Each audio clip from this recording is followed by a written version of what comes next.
All right, we'll call the meeting to order at 7:01 p.m. Welcome to the Board of Appeals meeting, Town of Wakefield, for Wednesday, December 16th, 2020. We'll do a roll call of attendance, just for the record. So Dave Hatfield, present as chair. Amy? As Here. clerk. Oh, here. Jim McBain? Here. Michael Feely? Here. Joe Pride? Here. Tom Lucy? Present. Greg McIntosh? Present. And Chip Tarbell is excused. He's doing some storm prep with his company right now. So outside chance he may join late, but at this point it's unlikely. So, so Chip most likely will not be with us. Okay. And I think we can proceed with all hearings on the calendar without him. I think we have good coverage with the rest of the board members. Gail, for the record. So with that, welcome everyone. I will ask our board clerk, Amy Wall, to please read the legal notice. Consistent with the governor's orders suspending certain provisions of the open meeting law and banning gatherings of more than 10 people, this meeting will be conducted by remote participation to the greatest extent possible. The public may not physically attend this meeting, but every effort will be made to allow the public to view and/or listen to the meeting in real time. Persons who wish to do so are invited to click on the following link. If you do not have a camera or microphone on your computer, you may use the following dial-in number: 1-301-715-8592, meeting ID 881-9034-3402, passcode 508219. Please use only dial-in or computer and not both, as audio feedback will distort the meeting. This meeting will be audio and video recorded. 1, continued hearings. 2, 21-25 and 21-26, Evan N. Morera and Christine V. Morera, application for a determination and/or finding with respect to a continuation and extension of non-conforming uses under Article 9, Section 190-50 of the Wakefield zoning bylaw to construct an addition onto an existing dwelling, and an application for a variance under Article 10, Section 190-66 of the Wakefield zoning bylaw from the requirements of Article 6 and Table 2 relating to the addition to be constructed over the existing dwelling. The property is shown as map 4, lot parcel 36 of the assessor's map, and is located at 58 Brook Street. 3, 21-27, Christopher J. Murphy, application for a site plan approval from section 190-45 of the Wakefield zoning bylaw, and a determination and/or finding with respect to a continuation and extension of non-conforming uses from section 190-50 of the Wakefield zoning bylaw to raise an existing non-conforming structure and construct a new 2-family conforming structure. The property is shown as map 17, lot parcels 158 of the assessor's map, and is located at 10 Otis Street. Board of Appeals. Thank you, Amy. You're welcome. So just a few reminders again for anyone new who hasn't been on these various town Zoom meetings. All votes as attendance will be taken by roll call. I have allowed all participants to mute and unmute themselves, so you should have that capability either on your laptop or tablet or phone, whatever device you're using. You should be able to do that when the time is appropriate for you to speak. I've also allowed all participants to share. So if you're an applicant or attorney or someone sharing some information, sharing plans, which we will ask all applicants to do, you should be able to share when the time is right. I've also disabled the chat function. As we've been doing with these meetings, we want all the testimony, all the discussion to take place in the meeting itself and not have side chats going on. So that has been disabled. As Amy said, the meeting will be recorded and posted on the town's website several days from now. I ask again all members of the public to please remain muted until the board and the applicant have discussed whatever the subject matter is of the evening. And when it's the appropriate time, I will officially announce that we're going to open up public testimony. And if you can raise your hand, again, there's a capability, there's a button you should see to be able to do that. If you have trouble, you can certainly visually raise your hand and I will try to call in folks in order. But again, we ask that people reserve that until we open it up to public testimony. Okay, so with that, let's proceed. First hearing is a continued hearing. We have two of those. Case 21-12, 13 and 14 at 610 Salem Street, LLC at 610 Salem Street. So, Ryan. Hi, Mr. Chair. Hi, welcome back, Brian. How are you? Thank you, Mr. Chair, members of the board. For the record, Attorney Brian McGrail representing the applicant at 610 Salem Street in Wakefield. With me tonight is Peter Sandors from Phoenix Architects and also John Ogren from Hayes Engineering. We, at the request of the board, we're prepared tonight to take a little bit of a deeper dive on the architectural components of this project.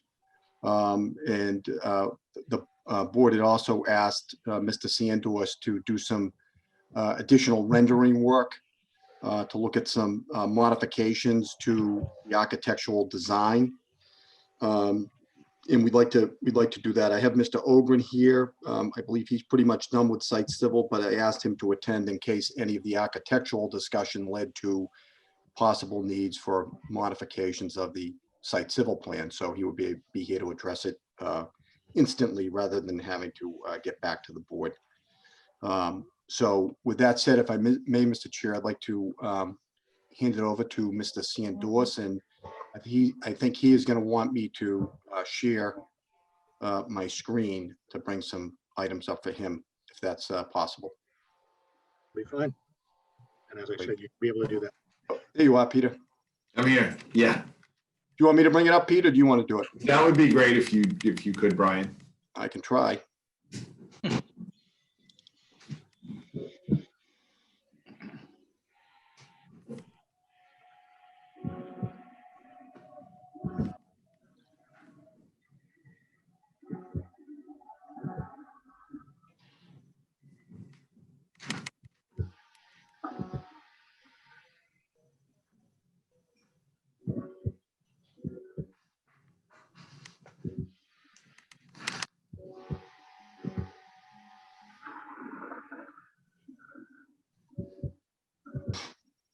It's loading.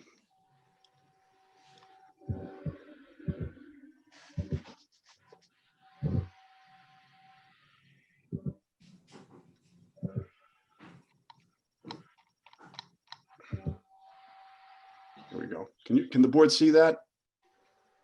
Not yet? We're seeing your inbox, Brian. Okay, great. Sorry about that. I think I gotta, You're going to download them all in advance. yeah, Pro tip. thank you. Oh, here we go. Okay. That work? Yeah. There we are. That work? That works. Great, thank you. Mhm. Okay, Peter, do you want to take it from here, Peter? Sure. Let me know when you want me to move down. So I think we all remember that we had looked at this rendering, which takes us on Salem Street coming in from Linfield, and the building's on the left. But the discussion was, what's it like if we do the rendering leaving Wakefield, so the building's on the right? What would the impact be? So Brian, if you go to the next slide. We went out the other day, there was some snow on the ground, but we rendered the building leaving Wakefield. Here it is on the right. We also realized that with those trees that are there and the trees that exist on our site, most of the building in summer weather would be obscured. So we thought this would actually help us, that it was the winter.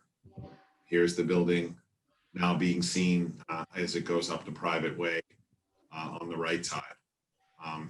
Same architecture coming across, the bays being used again to break up the facade, the inset balconies, similar to what's going on in the front. I believe this is the first time we've seen this side of the building rendered for the board. And I think that was the concern. Just how does the building seem as you're driving down Salem Street from the Wakefield end? I think that was the major thing that we wanted to show this evening, this slide. Peter, were there any changes on the front facade? No, no change to the front facade. So Peter, my notes, Amy had talked about the possibility of stepping it down on the other side. Did you look at that at all, or is that something you're still considering, or? Ask it again, Brian, I'm sorry, just, Board member Amy Wall had talked about looking at the possibility of stepping this side down a little bit to match. dropping it again, yeah. Yeah, and I just didn't want to ignore that request. No, I understand, I understand. So I don't know if you had looked at that or not, or if it's something you still wanted to look at. I mean, we definitely could look at that. I think we started to get concerned about, the height of the parapet and that it would make it low. Also, if that whole top floor, we're trying to keep it all metal wrapped. I just didn't want to complicate it more than it needed to be. I actually wanted to, if possible. And it doesn't really affect that right side because it'd be very difficult to do over there. To step it, drop it. In this rendering, we had dropped it here in the front right and also on the left. 2 bay areas. Those are all dropped a couple of feet from the main parapet in the center. That's right. And also pinch the building in a bit to reduce some of the scale. That's right. Great. Okay. I'll go back to. Yeah, if you want to go back to the other rendering. I will. Yep. See if the other board members have any comments, but this is helpful. It's helpful to see it, even though it's quite a different season from the first page. But Yeah.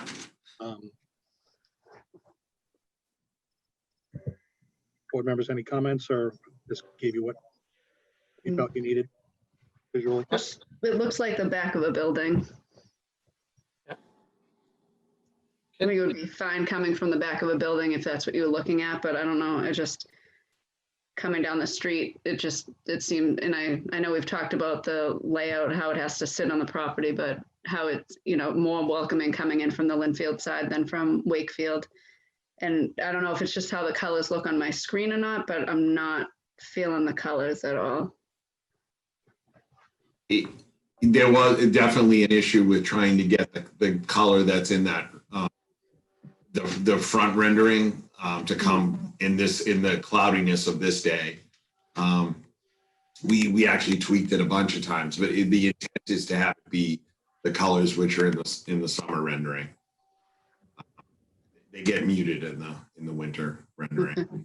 Yeah. We'll have to render this one now in the winter tomorrow. Yeah. See what it looks like. Right, take a new picture. Yeah, still even on those, the coloring, I just think it looks very drab to me.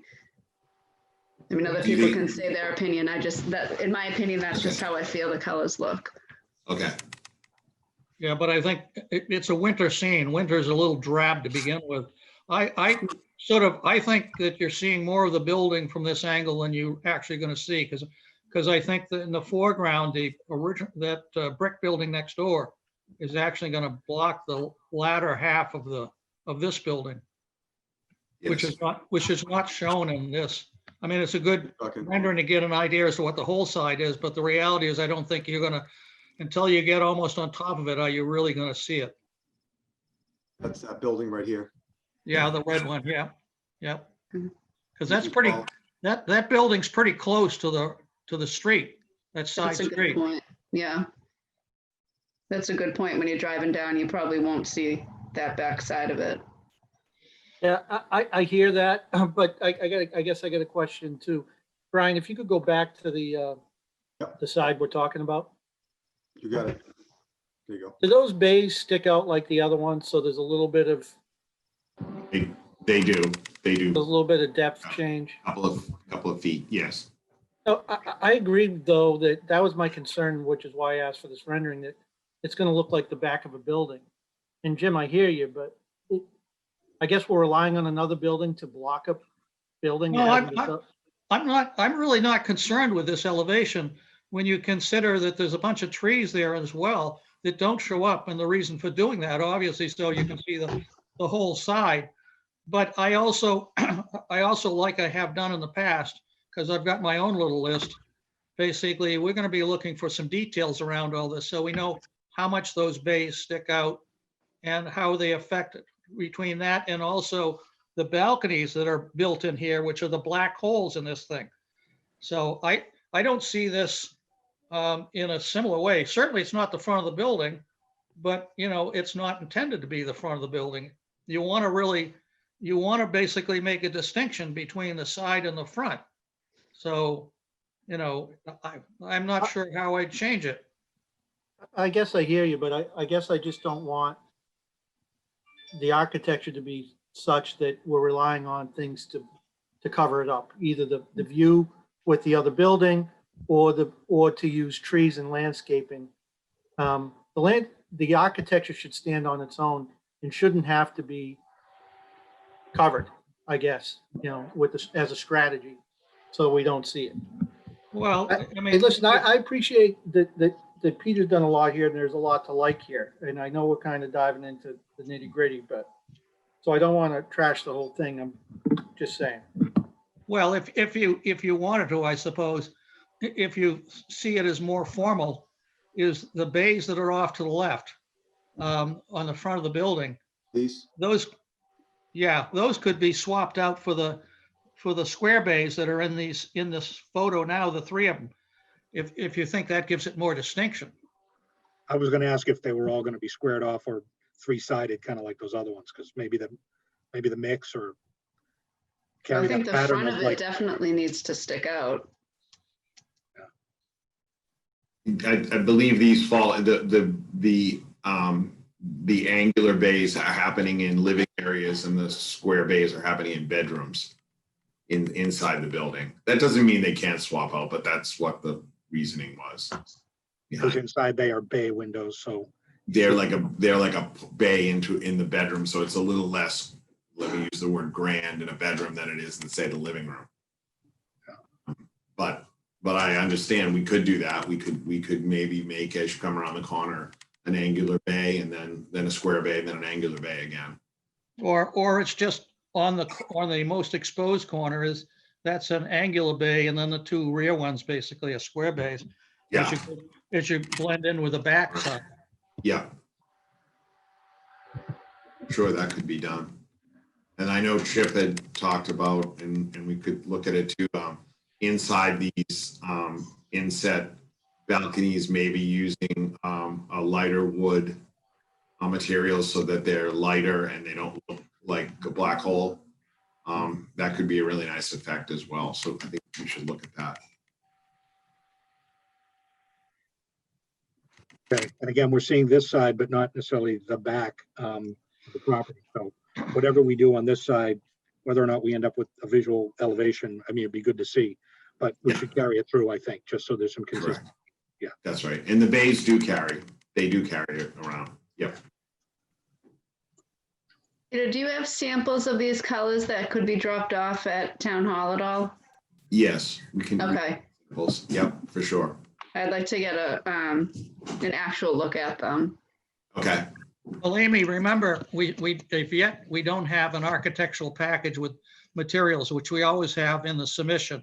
Mhm. They've got to still put together. So I think Okay, the first step is to get that detailed booklet, basically. And then if we don't like some of the colors or are unsure about whether that's an exact color, then I think you're right. The next step basically is to get physical samples. okay. They had materials as one of the items for tonight. I don't know, we're ready to go there, but it was reviewing these architecture things and lighting. And maybe if they were prepared, we could get into materials and O&M, but I think we got to get through this part first. Yeah. yeah, that's what we were planning on, Mr. Chair, to get through this part first. We didn't want to put a materials book together until we knew that we were heading in the right direction with this. Makes sense. Any other comments on these renderings that they've provided, board members? Do you guys plan on putting any, oh, sorry. No, You go guys, ahead. thanks, Amy. Do you guys plan on doing much lighting on the back of the building or the side of the building? Have you figured that out yet, or? We haven't yet, but I would like to do some lighting on the building for sure. Okay. Yeah, that was talked about at the last meeting, to consider doing some landscape lighting or uplighting on the building. There's another issue nobody's probably thinking about, but that's the lighting in the garage, because I assume these lower windows are not glazed in, they're open, but That's maybe right. with a grid in them or something like that to look like the windows. That's right. Yeah, so at night, when the garage is lit up, think about all those openings that are along there that are ventilating the garage. What you put in there for lighting and how the lighting's placed could send a whole glow at the bottom of this thing like it's a satellite basically hovering off the ground. So lighting of that garage is important to how it's observed from the outside, quite frankly. Okay, sure. Jim, how was that dealt with? That was an issue that was dealt with at Bennett Street.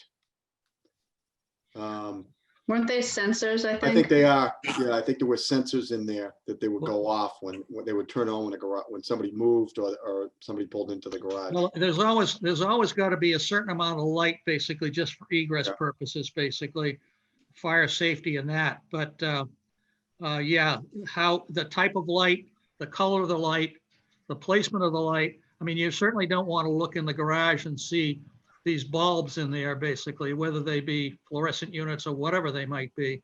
Is you want to see something basically that doesn't show. You want to see some light, but you don't want to see it showing up.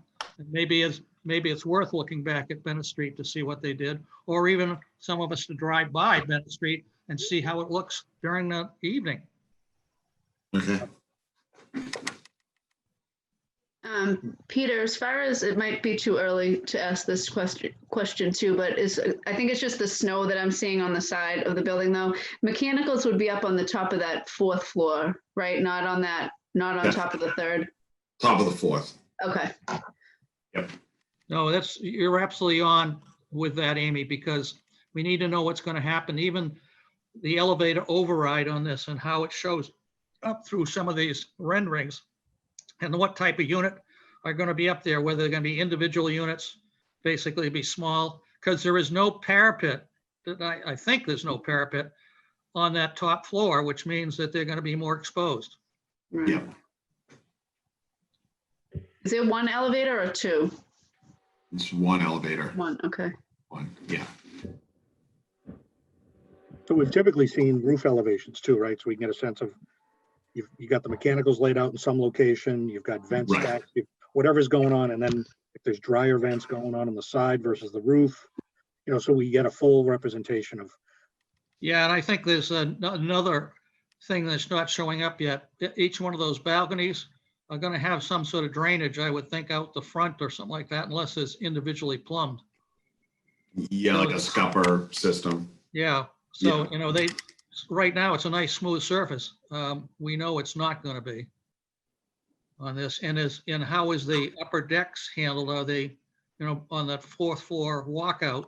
Yep. Are they just floor drains up there? Or are they also scuppered? Okay. So I'm going to be looking for Peter, and it's maybe not quite yet, but I'm going to be looking for some of those details through the bays and stuff like that, the roofs, the cornices, and that sort of stuff. So I know how it all comes together with sizing and the like. The band around between the brick and the body of the building and that sort of thing, and maybe even some sections at the entry. So we know how this all goes together. Okay.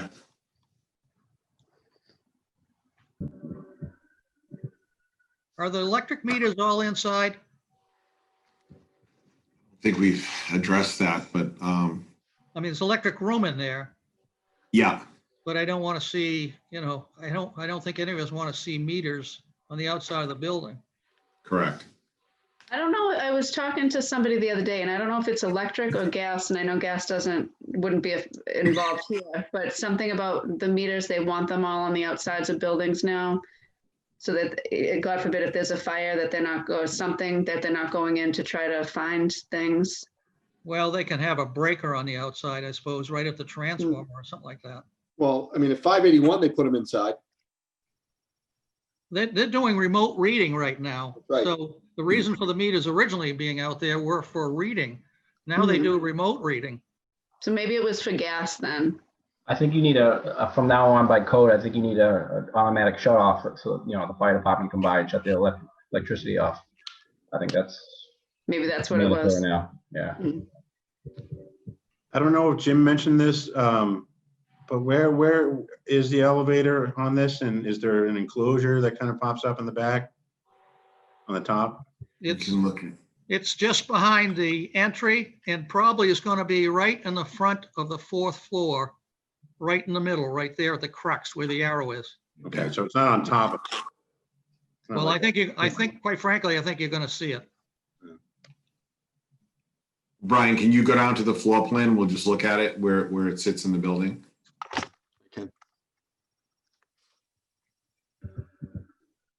Yeah, it's right behind the lobby.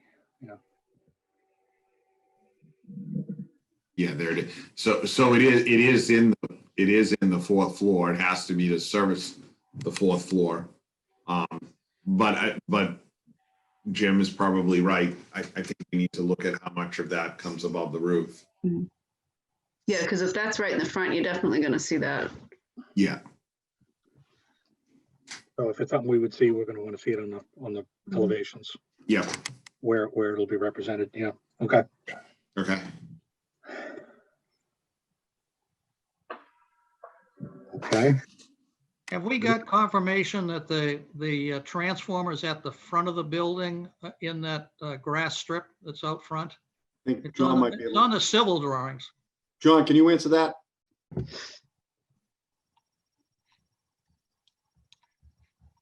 Yeah, that's pretty much the only location we have available to put the transformer pad.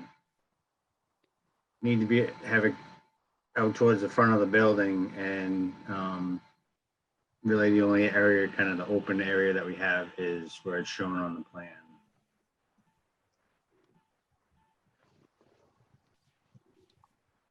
And we got to make sure that we're planting around it.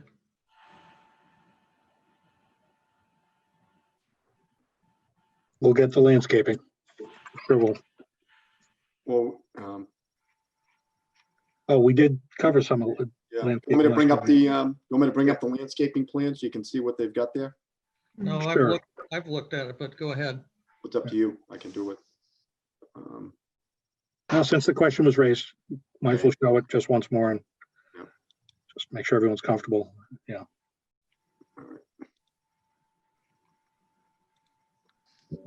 This could be an event. Hang on a second.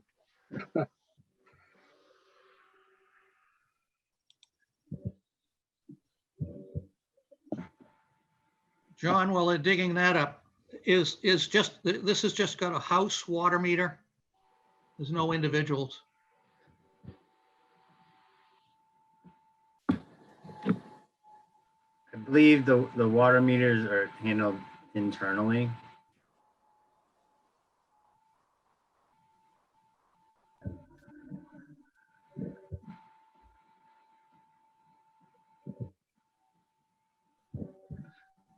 Were you asking Jim one comment for the building or individually Yeah, metered for every Yeah. unit? yeah, where, and if they're per unit, where the heck are they?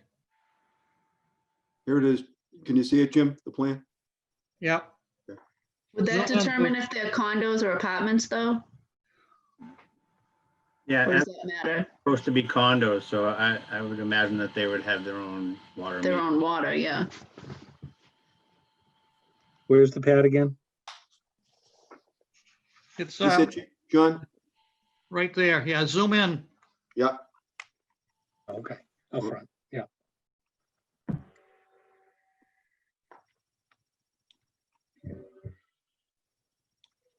Maybe a nice decorative fence or something can go around that. No, it just makes it larger. Okay, I'd rather do it with planting. okay. I don't see, well, now, then the question is, where's the meter room for water if in fact we have individual meters? We got electric room, we got a sprinkler room, we got a staircase. I don't see anything for water meters.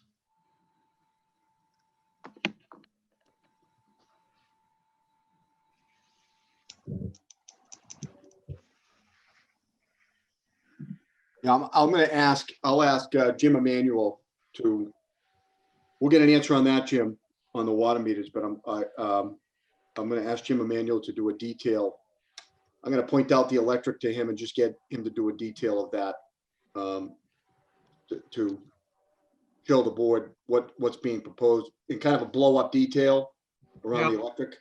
Yep. Because you're just kind of looking at the plan now, it's kind of a mishmash. So I'll ask him to like really specifically hone in on that. Because as you're pointing out, it seems to be a pretty critical thing because it's going to be right in the front. Yes, and the access to it probably wants to be from the parking lot side. So, because the electric department's not going to let you get too close to where the access panel is with planting. So it's going to have to be towards the parking lot side.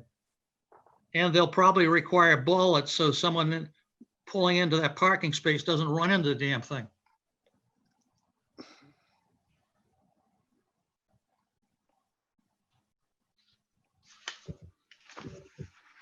Got it.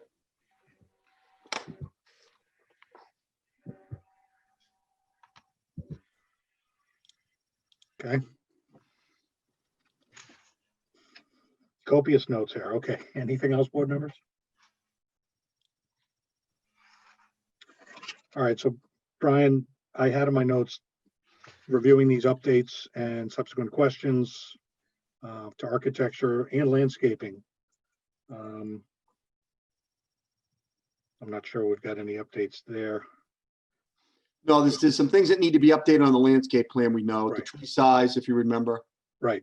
There has to be a tree protection plan incorporated in there somehow Exactly. Okay. on the trees on the side that the board was concerned about.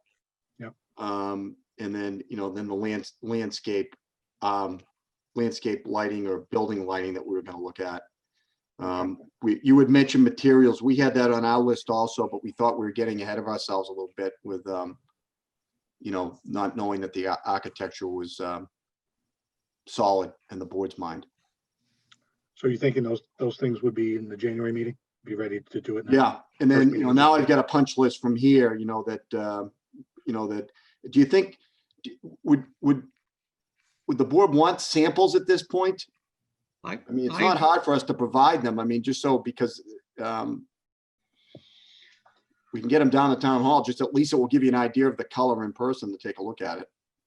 I'm not for myself personally, I'm not fully on board with the architecture yet. I mean, it would be nice to see some color samples, but I think like they said, if we're not to that point yet, and again, that's just me speaking, I don't know what everybody else thinks, but I'm not sold on the architecture yet. I mean, as far as materials.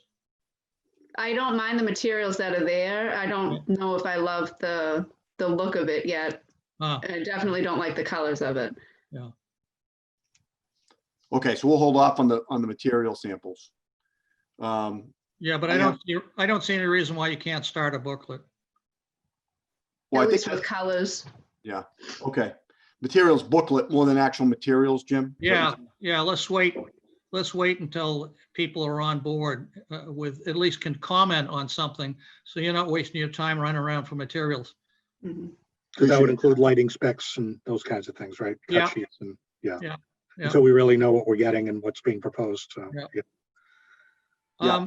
Well, I do well, I we do do want to believe, get, I'm ahead. sorry, Jim, go ahead. go ahead.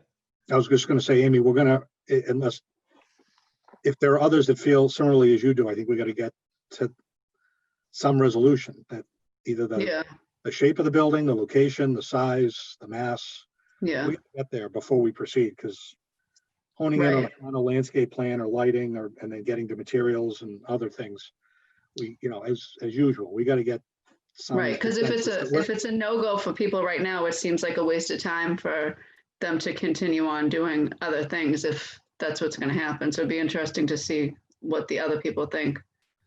And what you'd like to see differently that Mm. that help you feel more comfortable. Is it, again, the scale? Is it, Yeah, I think it's whatever. Yeah, we should probably try to express that if we can tonight to at least get that out there. 'Cause yeah, if they need to come back with some alternatives or some other visuals, right. that should be the next meeting before we go too much farther with anything else. But I'll Okay. open up the other board members too. Go ahead. Okay. Well, I guess since the beginning, that's been my thing, is the building footprint is going to create a situation when you're coming from Wakefield, it's going to seem like the back of a building. And I've seen Peter's strategies. He's broken down the massing in terms of height, in both vertically and horizontally. I appreciate the fact that they could go higher, and they've used some strategies to stay low. But I just think that facade coming from Wakefield, and I think it goes back to the building footprint. I get the fact that, the transformation on the site is great. The current condition is awful, and this is going to be a major improvement. So I'm all for something happening there, but I guess, I've been complaining a little bit since the beginning. And I think the building footprint sets up the situation that Amy's talking about, that I've been talking about a little bit too. Yeah, and I think that just the front of the building, to me, it still looks like you're going into like Leahy or something. It looks like here's the urgent care entrance. It doesn't seem welcoming to to somebody's home.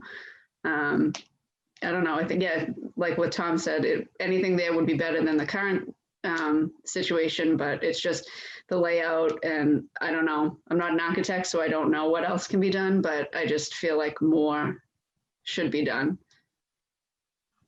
I don't want to talk too much, but the buildings along this stretch, to me, the ones that don't add to the character of the neighborhood are the ones where the surface parking is the most prominent out front. You go back up to the corner to Pleasure Island Road there, that building setback, it's all surface. It almost starts to set up a strip mall situation if we've got all the surface parking out front. So for me, the orientation of the building footprint, I think we should take a look at. I don't think that means that the scale of the building, number of units, I just think the way it's set up right now could be different. And again, I appreciate everything that's been done in terms of keeping the height down, in terms of breaking down the massing and those strategies. It's been a thoughtful approach. I guess I just don't like the footprint and all the surface parking out front. But the alternate to that is to flip this flip it front to back, basically. And what you end up is a wall of building, basically. And there's not that many parking spaces out front. So I'm a little concerned that we end up with a wall there as opposed to something that's just a small wall and the rest of it's set back. I understand the parking thing, and maybe in some of these places on the street basically don't have enough landscape to sort of soften that. So whereby this one, I believe, at least in appearance, seems like it's softened a bit, but I wouldn't want to see this building flipped on itself basically and have a continuous wall there. I think this layout's better. I understand where you're coming with the parking, but it's not that massive, and I think it can be dealt with landscape. Yeah. And you certainly don't want to take parking away from this thing, because where are these people going to go? They can't park on the street, and then it brings up the issue with some of the neighbors that they're going to park on the side streets there. No, I heard that loud and clear too. So Yeah. that's a good point. Make it smaller, then you won't need as many parking spaces. Well, that's an option, obviously. Yeah. The one we approved at 581, 583 is that rectangular building right at the street, and the parking's around the back. So we there was consensus that was a workable solution, right? But Peter and the team, did you look at doing something like that on the site? I know there was the conservation considerations for some of the decision making here and where the building was laid out on the site, but in terms of doing something sort of rectangular on the street with the parking in the back, as Tom's alluding to, and maybe Amy to a certain degree, did you guys look at that as an alternative on this site? I think we felt restricted, as you said, because of all the river setback and wetlands issues. But I'm curious, in that building that you're talking about approving, do you drive into the garage right off the street? Is that how you enter the parking? There's a driveway off to the left, but most of the and I think there might be a little bit of parking on the side of the building, but most of it's in the back and underneath. Yeah. Okay. But Gotcha. Yeah, my only thought is, discussion related to, you're seeing, I guess for lack of a better way of saying it, the bad side coming from Wakefield. I would suggest that might be something that you want, because once you want people coming into Wakefield, seeing I mean, this is right on the Linfield line, the neighbors in Linfield. So to me, the most important look of this is going to be people coming into town, because that's the first thing they're going to see when they cross the town line. Versus they're leaving Wakefield and they're going into Linfield. So that's what they're saying, leaving. Not that you don't want it looking good on all sides, but you know, Well, what might be good then is if, Jim mentioned that, how much of this building are we going to see? Can we plop the building down and see what the actual view is going to be? The one next to it that we referred to, the brick building that's a little bit closer to the street. So we could get a more realistic view. I appreciate what you did, because it's good to see the rendering and what it's going to look like. Yep. So I like what you did with that. But now, if you could give us a view as we're coming down Salem Street towards Linfield, when do we pick up these elements? And what does it look like as people experience it? Tom, look at Yep. look at this plan that's up in front of us. There Yeah. is a slight outline of the abutting building. Yeah, Now it would be better if we had a bigger outline of that so we can see it in full. yeah, And see where the cutoff lines are, but it is pretty close to their own property line. yeah. Jim, that line that you're looking at is actually, that's the parking. There's some outside parking and then the buildings further. Okay, so I agree with Tom, basically. Let's see how, at least the whole edge of that, the building and the parking, so we can get some sense as to what the view angle will be when you drive down the street from Wakefield. How much of that are you going to see? And it is true, it gets obscured very quickly. I think the point where the rendering is, we push to get it to that point, right? It's like, if you go back another, let's say 10, 15 feet, a lot of the building is gone. It is true. And we drove up and down Salem Street a fair amount. So we can show that though. We can put the other building in and show how it affects you. That's not a problem. Okay. And just looking at the first page again, I think again, the conservation and the abutting stream constrained you, because if you flip the building, say, and made the building on the street and the parking in the back, how would you get to it? On the right, you got a private lane, and on the That's left, right. you're constrained by the conservation and the stream. So Exactly. really, That's why I asked you about required the building. for this particular site, I think, and just recalling the discussion, was being able to enter the parking from the front and then getting access to the underneath and having the surface out front. Again, specific to the site because of the considerations around it. Well, I could also see some of that architecture on the front wrapping the corner, particularly in the exposed area as you're coming from Wakefield out, basically, and not pushing it all the way to the back corner. But again, until you know what you're looking at, you can't sort of figure out what's best. John Ogren, are you saying this is not the building? The building might be further back? Yeah, that's the, basically the curving, the edge of the parking that's located there. Gotcha. So the building's probably back here somewhere more. Google Street View is pretty clear. Does that help, Greg? Yeah, if you go to Google Street View, it is pretty clear that there's, backing up even a few feet, you're not going to see much in the building. Now, Google Street View is the opposite season of what is, it's full view trees, but, you can see that just backing up a few feet, you're not going to see that side of the building much.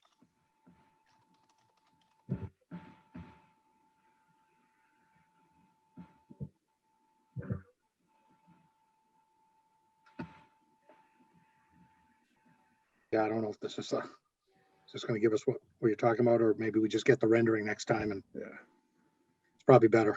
That's fine. Yeah, again, the only other thing that just comes to mind about, again, just the layout of the building on the site was, unless you had a facade right up to the street and you drove right into the parking garage and there was an entrance and an exit in the back and there was more parking out and back, you'd have the mass of the building on the front. But I prefer this look out front. I know, Tom, you felt otherwise in terms of the strip mall aspect, but given the options on the site, I think I'd rather, and the other one is more of a mass out front. But this one presented some other challenges that, for me, this is a better look. And Brian, I think I echo your sentiment there that I'd probably rather have it oriented this way coming into Wakefield and seeing that than trying to flip the building the other way and seeing it as you leave. But yeah, viewing from the Wakefield side. But I think the elevation with the other building will help. I don't know what other aspects, team, we can ask them to look at, but I would try to be specific wherever possible, so we can get to some sort of consensus on this. Looking at Google Earth, basically, that building is further back than I suspected it was. A lot of trees out front, but then those are gone during the winter, obviously. But it's, I think you're going to see more than I thought you would of that side of the building.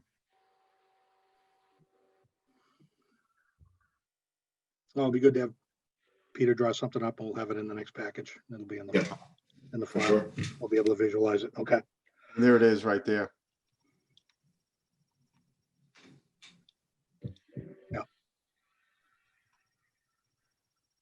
But again, coming from the other direction, showing both buildings.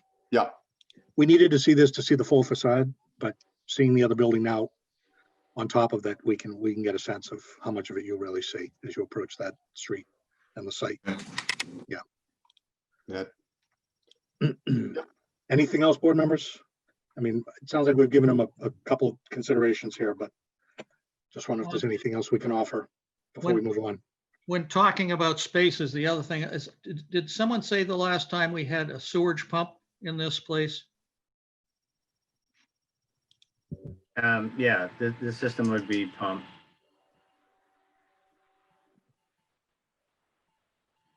Where would it be? Pump system shows out pretty much right out in the front of the L that sticks out closest to Salem Street. It's all underground. So there's how big would that chamber be? We haven't done the design for it. So it's probably a pretty good size, like an 8-foot diameter chamber that it would be in. So we won't be able to plant it, but we won't be able to see it either.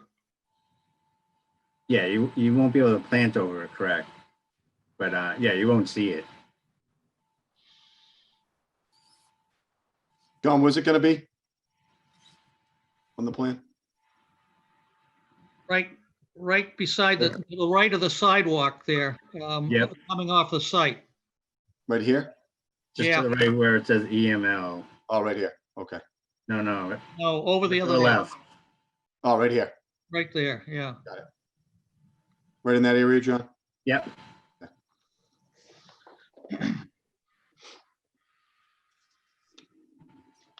Brian, can you show the existing picture? You want me to go back to the streetscape? Yeah, Amy? please. Yep, Mhm. yep. Thank you. Hang on a second.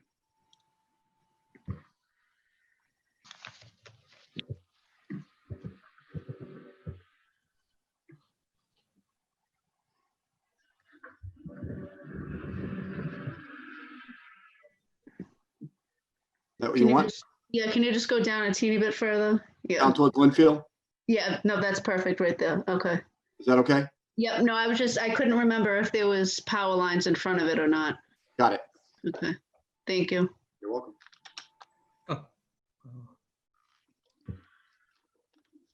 Anything else, board members, for now? Good.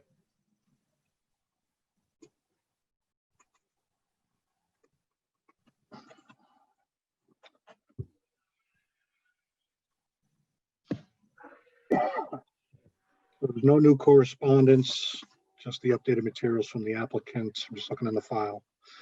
So before we get to our punch list for next time, we'll open it up to public testimony. So again, if any member of the public wishes to make a comment or ask a question, please raise your hand in the meeting and I'll call on you.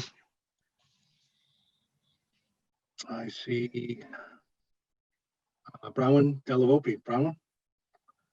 Should be able to unmute yourself and just announce your name and address for the record. Hi, Brahman Delavopi, 8 Cyrus Street. Can you hear me? Yes, we can. Please go Thank ahead. you. Sure. I agree with Ms. Wall and Mr. Lucy that, I'm concerned about the look of this building. Every new apartment building we seem to have in town is very, very boxy, very, in my eyes, unattractive, gulaggy.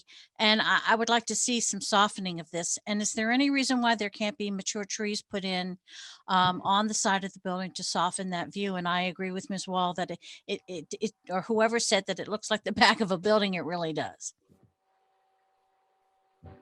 Trees? So I don't know if you have the plan handy, Brian, but there are some existing trees that actually belong to the abutter along that side of the building, right?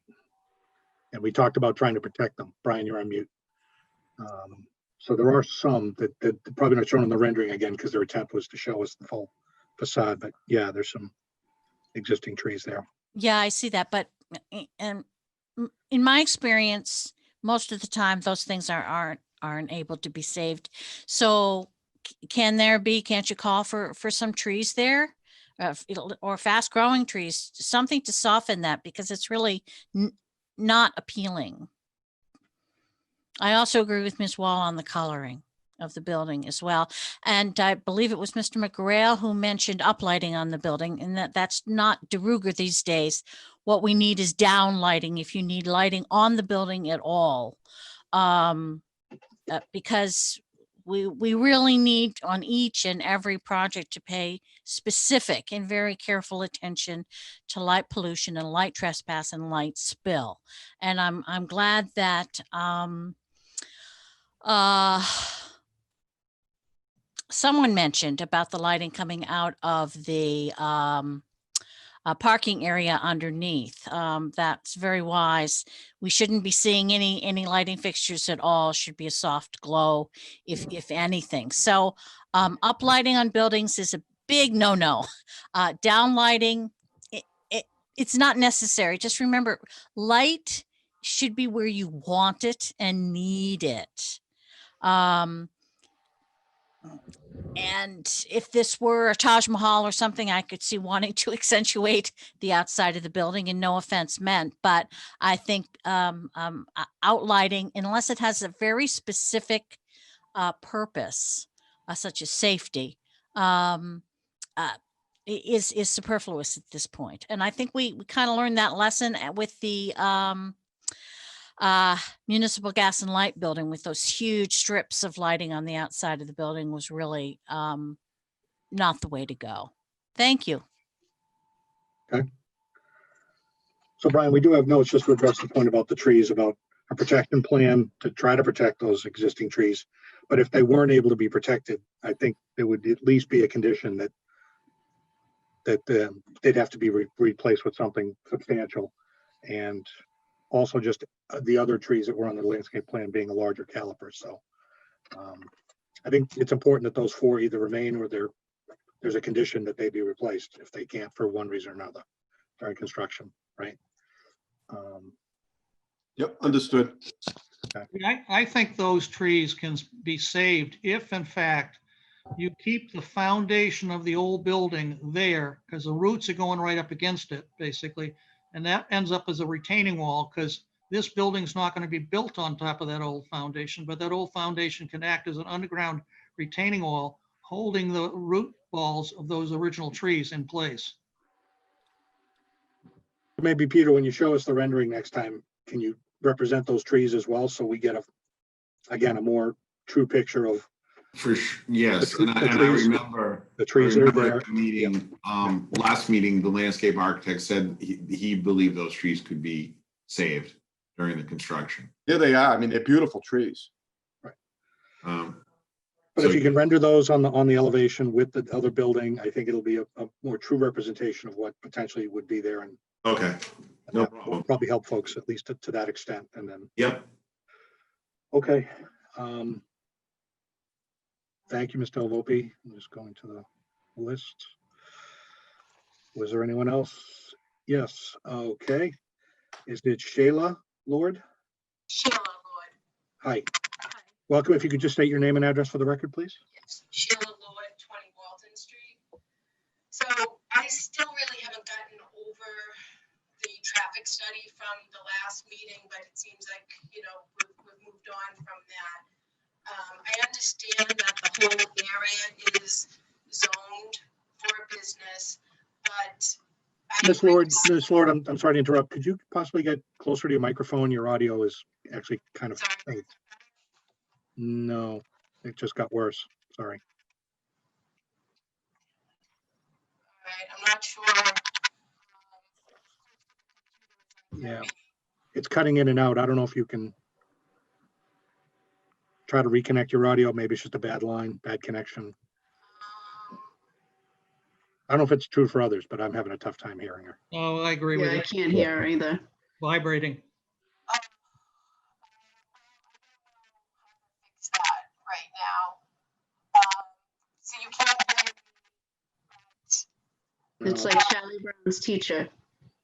Are there two devices on at once? Don't have two devices on. Okay. All right. Well, I'm sorry. I don't know what else to do if you can't hear me. My microphone says that it's working. No, if you want to just disconnect and rejoin the meeting, or disconnect your audio and reconnect, maybe you just get a better connection, and I can see if anyone else in the meeting has a comment, we can come back to you. So, All right, I'll try that. Thank you. okay, thanks. Is there anyone else while we're waiting for Ms. Lord to rejoin? I'm just scanning the participant list, not seeing any other hands. I'll go to the full list in case someone is feverishly waving.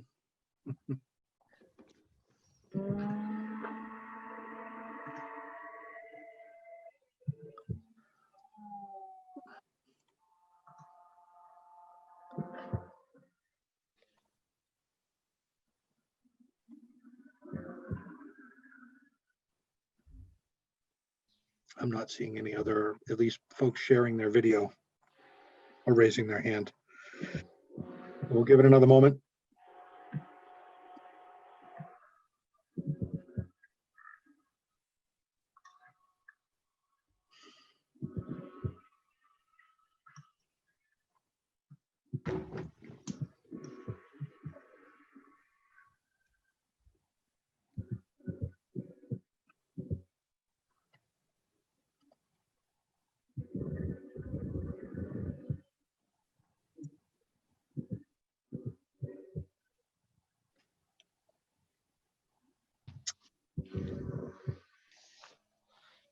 I see you're back in the room, but no audio yet.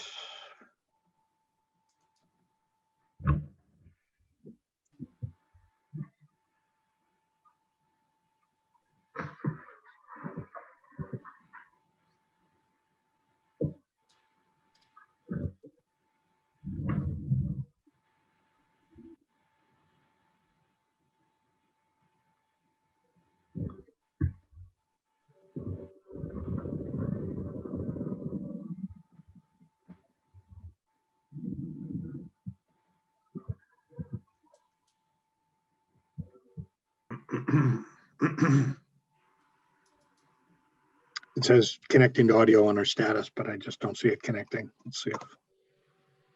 Nope.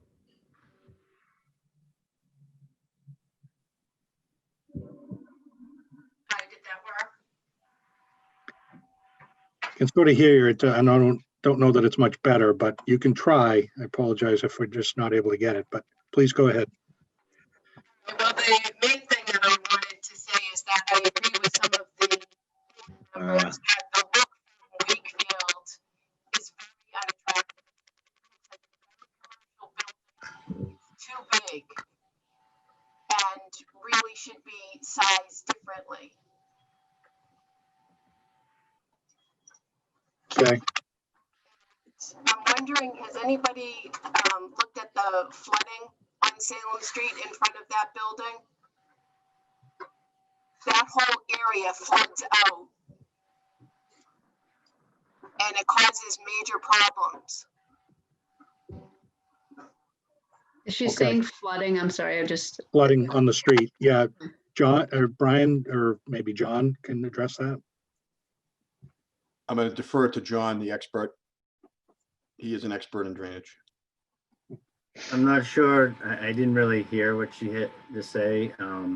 Flooding on the street, John? Flooding in the street. Yes, there are times that it does, Salem Street does flood right where the roadway crosses the river. But as you stated previously, we're not doing anything that would affect that. Certainly, certainly wouldn't make it any worse than what's happening now. We submitted a stormwater report that showed that we're decreasing the amount of runoff from the site, surface runoff, due to infiltration.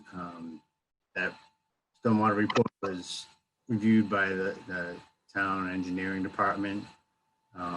They had made us make some changes to it, and eventually they felt that the design was acceptable. So what we did is not going to cure that flooding, but it's not going to make it any worse. All right, the next meeting I will call in and not use my laptop and see if that works better. Thank Okay. you. Okay, it actually just got a little better, but I think we got your main, about the massing. Yeah, go ahead. John, as I remember, when we did the project behind, which this road goes down to, there was issues with the neighborhood about flooding, but it seems to me a lot of the problem was because of debris in the stream and not getting a constant flow at times when you had high water issues. Yeah, there's sometimes, the culvert that goes underneath Salem Street, in times where there's been debris there. I think I mentioned before that there's a couple times when it was flooding where there's some catch basins. Oh, it's actually one's almost out in front of our office, and some of the flooding was caused because they were just chock full of leaves. We actually went out there and shoveled it out and helped to alleviate it. So that's part of the flooding that happens there. Obviously, there's a certain point where the river gets high enough that the water isn't going to move off of the streets quickly into the river, just because of the height of the river. But certainly nothing we're doing here is going to really, basically, will have no effect on the flooding that happens now. Yeah, I understood at the time, basically, that it was more of a town issue in that it wasn't maintaining the infrastructure in the area. That was only making it worse. And you're right, at times it's beyond what anybody can do. Yeah, like I said, there was definitely some issues with the catch basin there. I haven't seen it happen as frequently. Or if it does, it's definitely one of those things where it may flood, but it doesn't last, for days.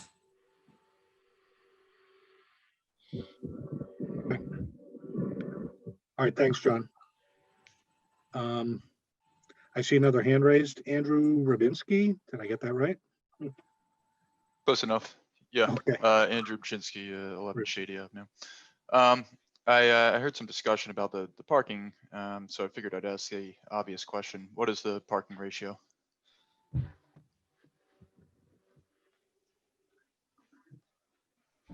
Brian or Peter? I know we have those numbers. I'll let John's looking to answer this gentleman's question. But I didn't calculate the actual parking ratio. Give me a second, I will. Basically, what's required at 1.5 spaces per dwelling unit is 44 spaces. I'm sorry, the rework 46 total, and we're providing 55. So we have essentially 9 more spaces than what's required by zoning. All right, thank you. Okay, that was your only question? Okay, thank you for that. Glad I brought John. All right, last call here. I just don't see any other hands going up in the meeting room. So with that, we'll close it to public testimony for the evening. So punch list for next time, that would be the January, just got my calendar here. We are January 13th. Circle back on these architectural massing questions, get an updated site plan, not site plan, but elevation. Brian, do you want to go through what else is on your Well, list? yeah, I'd be happy to. So we're going to hold off on the samples as we discussed. We're going to do some details on the garage, on the windows and the lighting. We're going to look at that. That was raised. We're going to look at the roof elevations because that was requested. The balcony drainage detail, some details on the cornice, the banding, the window sections. We're going to confirm the location of the electric meters. We're going to look at the effect of the elevator on the elevations. And we're going to figure out the meter room for the water meters. Landscape detail on the transformer and transformer ballads. And then obviously the additional elevations that you talked about in consideration of the building next door. Could add roof equipment to this I think I said that roof elevations. Yep. plan, you mean? Yeah, roof elevations plan. Yep. With the mechanicals, right, Jim? Yep. And if anything else was going to potentially be on the facades, like vents or stuff, we'd want to see those just so we can visualize. But if it's all going up to the roof, then great. But they'll be represented on that plan. Okay. Yeah, and I wanted to bring up this angle because I think everybody's goal is to make this building as good looking as it possibly can. Is that always is the goal of, I think, the board and the owner. But this building, hopefully looking better when we're done, has an opportunity to kind of block this side because this is the facade, the flat facade of brick that people see right now when they come into Wakefield from Linfield. Assuming that this isn't here. I mean, that this is bad enough as it is, but then this is what's beyond it, right in the face. True. Okay. Anything else, board members, you want to ask them to follow up on? I mean, that's a pretty good list, enough material to cover, but before we proceed any further, I think we got to get through this, right? Yeah, we agree. We look forward to bringing that information and improving this the best that we can. All right. Anyone want to make a motion? I make a motion that we continue this to, when's our next meeting? January what? 13. To January 13th, 2021. Second. Any discussion? All in favor, Amy? Aye. Jim? Aye. Greg? Aye. Joe? Aye. Aye. Tom? Aye. And I vote yes, so that's unanimous. Thank you for your time and the updates tonight. We'll see you on January 13th. Have a good holiday, team, and see you in the new year. Thanks, guys. Merry Christmas. Thank you. Happy Thanks. holidays.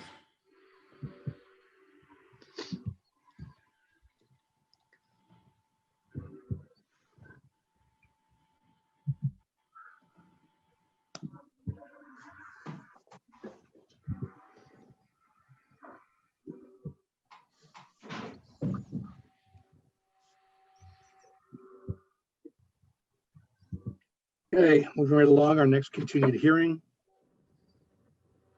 Case 21-22, 23, and 24, 168 Lexington Street LLC at 525 and 527 Salem Street. Welcome again, Brian. Thank you, Mr. Chair. I was just kind of getting set up here. Sure. On this, so is Chris Barrages here? I'm looking at the I see him in the room. and Jeff Chris Barrages is our site civil from Williams and Barrages, and Jeff Hager is here also from Phoenix Architects. What we had on our punch list on this project at 525, 527 Main Street was to take a little bit of a deeper dive on the architectural design, talk about the massing. with a context plan that we prepared, and also to talk about some site civil components. Mr. Sparages had an opportunity to correspond with the town engineer on some of the comments that he had related to the site and stormwater and drainage, et cetera. So Chris is prepared to address that.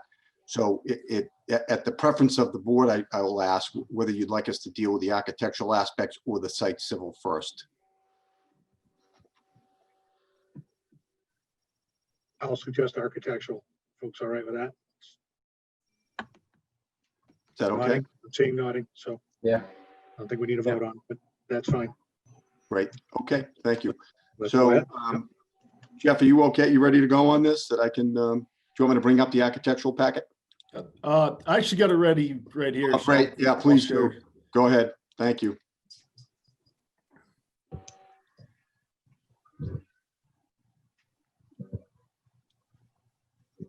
So yeah, some of the concerns the board had last time was just showing how our building relates to the surrounding context. And once again, asking for different views and how the building will look as you're approaching the site. So we created this rendering. You can see coming from the west side, there's a 2-story building that's brick. Our building steps up on the main facade to 3 stories. So we're trying to scale appropriately. And that also relates to the following building beyond that. So once again, as I was saying last time, we created this brick facade on the lower levels to relate to the neighboring buildings. And then once again, we're creating a more residential field with clapboard and different material on the upper floors. And on the 4th floor, we step back, trying to reduce the scale of the project entirely. So the board last time didn't have too many concerns with the materiality quite yet. I'd love to hear your thoughts on that tonight. We can address any concerns you may have and start to get a material pack going together as well. And then Chris had also presented, and I'll let him touch base on this a little bit, but just a massing plan of the neighboring buildings as well. So as you go down Salem Street, what it looks like and how our building will fit in with what's existing.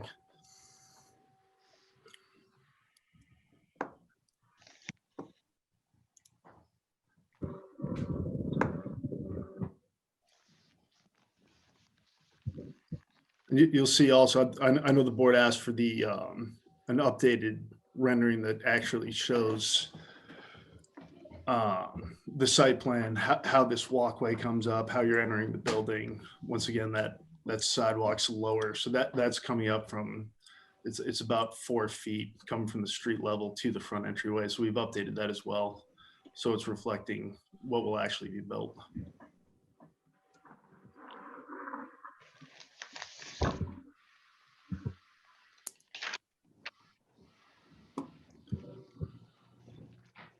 Okay. So do you guys have any specific feedback towards the architecturals or context or? Oh, wrong one.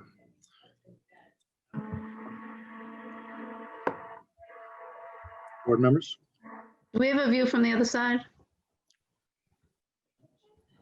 More so or no? No, these are the two, as you approach from the east and then as you approach from the west is what we have currently. The rear of the building is very similar to the front facade. We can pull up. So this is the rear elevation. And once again, we're trying to carry the different jogs in the building on the left and right side as well. So the mass is broken up and it's not just a giant box. So we're trying to, step one with the parapet walls, the actual massing of each different floor. And then with the balconies, that inset starts to break up the mass of the building. You'll see we've added bays, switching material, all as an attempt to break up the scale of the building.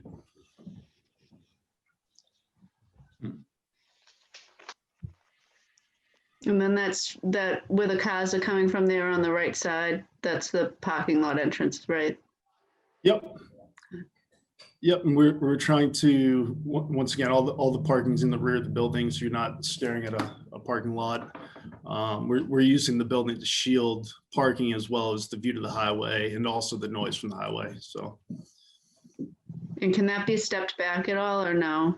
Like the whole building pushed back, or is it too much into the parking lot? yeah, it's pretty constricted with regards to parking. I think Chris Barrages can touch base on that a little bit better, but I don't think there's much room to push it back at all. Okay. But we can definitely look at it. If there's any opportunities, we'll address it. Okay. And then is there a straight on view of the front? It's just a little hard to read it with the Yep. with the step back. Oh no, but I mean a drawing of it. No, we just Okay. have the two renderings currently. Okay. So, yep. Yeah, just with that angle, it's just a little hard to see with the step back what's what. Okay. Yeah. Yep. Yes, sometimes we do a colored elevation. We can look into that for the next round of design. So, I should note with the last meeting, there was mention basically of something near on the street, something boxy with a parking behind. This building's about 97 feet across the front. The previous one basically was 169, 170 feet. So if you think about, a smaller building with less units, this is probably maybe a little more acceptable in putting the parking out back as opposed to 610, when it's a lot longer facade basically that would form a wall along the street, even though the parking might end up in the back or somewhere else. But consider the buildings are different in size and approach. Can you go back to that second rendering, I guess from the other side? To me, that's pretty shocking. That building it's completely different from the other two. It looks massive. I almost think maybe this is a little bit more harsh for where Amy was going, and almost the opposite of Jim. To me, this doesn't seem acceptable. It's just hard, huge building looking completely different than everything around it on the street. I think some of that may be at the actual rendering, where if you look at the first, sometimes when you have different angles, the software renders it differently. So part of that is you're not seeing the red brick in that particular, it's reading differently, especially with the reflection on the windows. It starts to look a little bit darker. But I do see your point too, since we're jumping from 2 stories to 4, that's kind of why we're stepping the 4th floor back and trying to, go from 2 to 3 when you're looking at the street facade was the intent of it. But So I'm sorry, I don't mean to go ahead, Greg. I was just going to say, I guess it's more than just the height. It is, I mean, it's that too, but it's stepping from 2 to 4, and then I think it's back down a little bit. It might be 4 at the next building, but it's still shorter. 3. I understand what you're saying. You're not seeing the brick from this angle, but it's still very completely different. Closer to the street, still boxy. It just seems to not be like a lot of our conversation with the earlier building was getting it to kind of fit in the neighborhood, and this almost seems like it's more of just an in your face difference from the neighborhood. Like even across the street is more, and I again, we don't want everything to be exactly the same. I understand that, but across the street is more, a little bit further back. I'm not talking about, again, putting parking lot out in front, but a little bit off the street, more of the brick, when this just seems to be all of a sudden extremely different. okay. And part of that is the size of it. I mean, and maybe that's the problem here is, yes, maybe, these can fit here, but should they fit here? Yeah, I mean, we definitely can try to see how much we can push back. I know we're pretty tight. Or take down the number of units, take it down to 4 too. It's not just push it back. I mean, just Yep. pushing it back 6 feet or isn't gonna, I think, cure a lot of this when it's the size. I I think mean, with how your, many units there are again? It's 22 total. And how many's on that top floor? Double check, I believe it's, yeah, so it's 4 penthouse units. So if you lose those 4, then say lose 2 more from the floor below it. To still have that step back effect in the front. I think we can definitely look into even scaling back the existing unit count. So as that 4th floor steps, these are pretty generous penthouse units. So maybe there's an opportunity to scale them back and have it be further away from that front facade.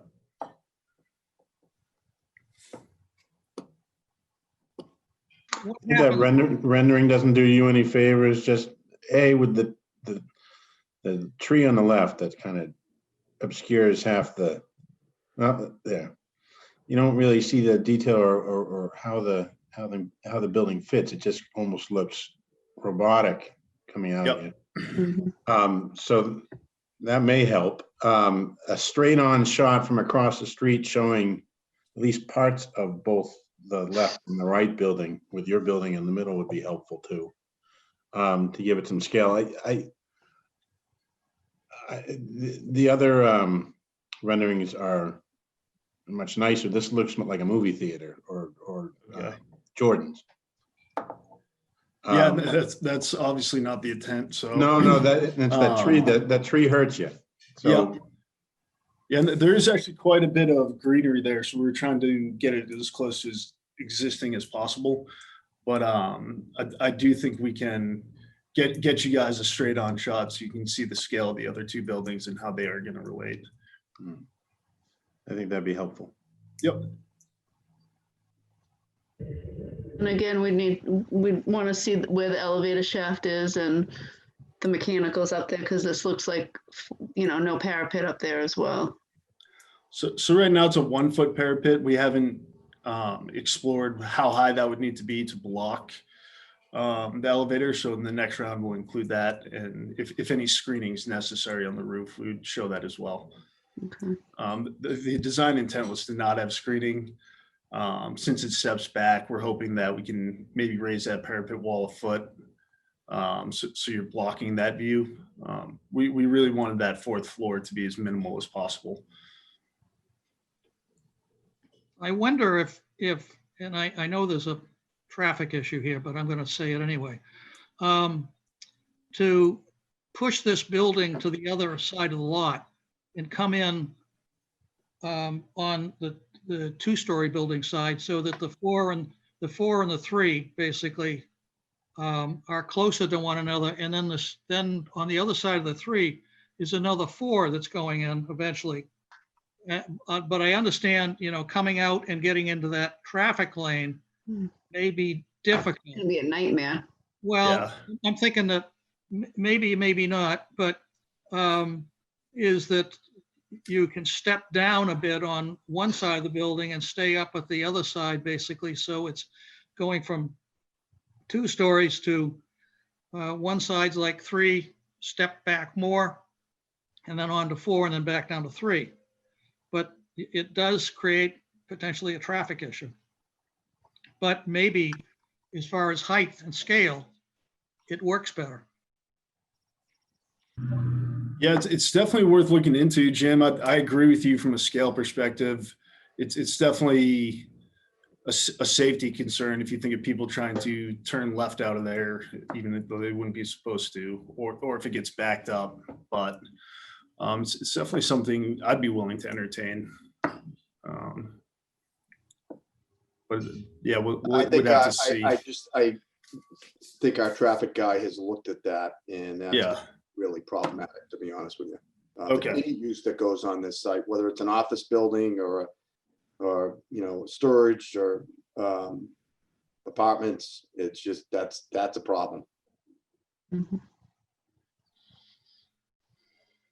You Yeah, never it's want- too close never to the wanna get your intersection. Driveway close to an intersection. That's just, Yeah, and I'm gonna speak in favor of that as well. We need all the queuing length that we can accommodate on the property, and that's the reason why we oriented the building and the parking the way we did.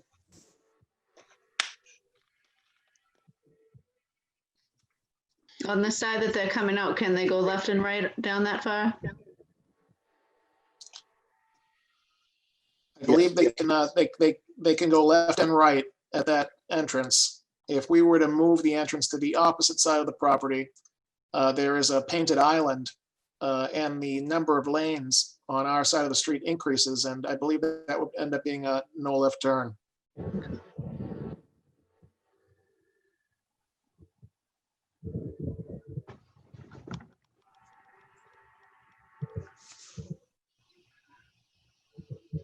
Would it be smart to change the color of the floor, the top floor, so it's not so dark? Maybe do a lighter color so it disappears? Or did you try to go dark to? Yeah, so we went dark on purpose, and it's more about the materiality change. So we're switching to an aluminum panel siding. I think that could be a lighter gray, to your point, so they're not as contrasted to the rest of the building. But we wanted to have it. A lot of times, if you do a more traditional cornice detail, say we had clapboard in a cornice, and it starts to look like this layered building, and it's kind of a really strange effect. So the design intent is when you do a historic renovation, a lot of times they'll do this to preserve the front facade and then, you know, have the upper units on top. So that was kind of what we were going for with this aesthetic. But I do, to your point, think we could look at a lighter material. So Yeah, no, I like the material. I just think it might be a little too dark. Is that a front door with a like a metal awning over it? Yep. Okay. I just wonder if, I don't know, something a little more welcoming. It just looks so harsh, everything. It's just, I don't know, just very in your face. So I don't know if softening that entrance way or something would help it at all. Yeah, so there's currently a lot of glass on there, and I think to your point, what you might be seeing is that could be giving it a more commercial look. So I think we could explore different door options, and maybe there's a way to trim it out with a little bit more residential, traditional details that will lighten it. Yeah. So yeah, we'll explore that. Okay. I like the color of, I mean, again, it's hard to tell on the computer screen, but I like the colors that have been chosen for this one. Great. I just don't know, just the shape and everything. It just, yeah, it's very commercial looking. Okay. Yeah, we can look at the massing and try to hopefully give it a more residential feel. Okay.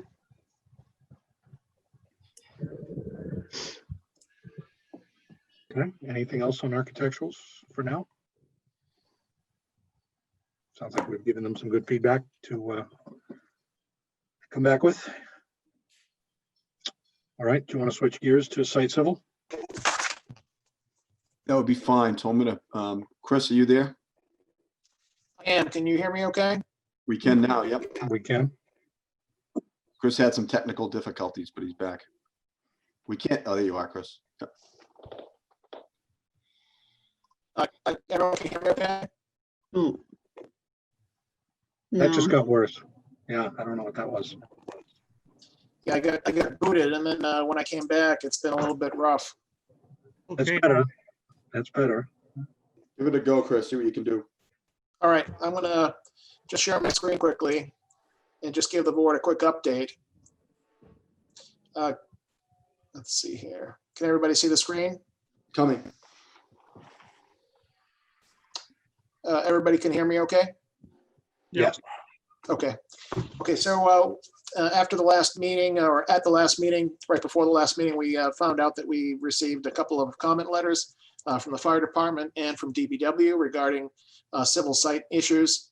So we've been busy revising our plans And we're in the middle of addressing our drainage comment with the DPW office. I had a telephone conversation not too long ago with Mr. Chin, who's another PE in Bill Renault's office.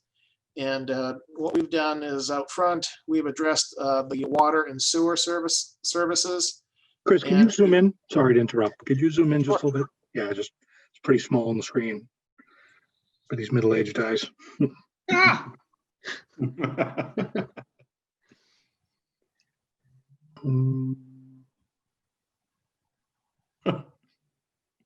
How's that? Is that better? That's better. Yeah, just center it on the screen or something. Just, yeah, there we go. That's better for me. Hopefully folks, yeah. Okay. Okay, so what we did was we specifically addressed the sewer service and water service locations and connected them appropriately to the primary lines out in the street. We also addressed fire department comments relative to the proposed fire department connection by placing a hydrant within 100 feet of the fire department connection. And where we left off with DPW is with our underground stormwater management area. There was a question about whether or not we could segregate our roof runoff from the parking lot runoff and have two separate underground stormwater management areas. And I followed up with a follow-up question, and Mr. Chin is going to check with Bill Renault and get back to me. So I'm just waiting to hear back before we finalize that. Relatively minor comments. And then if you recall at the last meeting, we had talked about a placement of a transformer for our electrical power. And with the utility poles running across the front of the property here, we believe that this front corner is a good spot that also has the ability for some screening. And that'll come into to play later as we present landscaping. But that's where we are with civil site right now, moving right along. And if you folks have any questions about civil site, I'd be happy to answer them. Now, what are the parking calculations on this one? This is 22 units, including that office space. I think you said. Sure. In terms of the of parking, let me just go back to my notes quickly here. We have 33 spaces required at 1.5 parking spaces times 22 units. It's 21 residential plus the one commercial unit, but we're providing 36 parking spaces. So 3 additional parking spaces, and 2 of them are handicap accessible. All parking spaces that you see on the plan are full size at 9 by 18, and our access driveway is 24 feet throughout. Okay. And the office is calculated as a unit versus square footage, or does it end up based on its square footage being the same required 1.5 units or parking spaces? So that I am going to have to double check the zoning ordinance on that. My initial presentation preparation calculated 22 residential units times 1.5, which gave us the 33 required, and we had 36 provided. But I'll double check that and get back to you before the next meeting. Well, I think I can answer that. I think the commercial space, what's the square footage on it, Chris? I don't have that number. Jeff, do you have that number handy? I think it's under 1,000. See if I can pull up a. Is Jeff still there? I'm still here. I was just looking at my plan. So it's 719 square feet. So it's Yeah. under 1,000. So that commercial unit doesn't require any parking, but there will be 3 extra available because under our bylaw, commercial space under 1,000 square feet doesn't require any parking. Obviously, it needs some parking, but the intent on that space is really going to be for Bob Zareski, who's the owner, is going to use it as his office. That's why he put it in there. And it's run his business and as an office for the building operation. Yeah. So with those numbers, Brian, the calculation would then be 32 parking spaces required, and we have 36. Yeah. When I'm looking at table 3 under the parking and it says business offices 1 per 250 square feet, what supersedes that and says any use under 1,000 feet? Can you just double check? I don't want to delay the meeting, but I just want to make sure we're accurate on that office component. doesn't Yeah, I'm pretty require sure of more. that. Just give me 1 second. Pretty sure.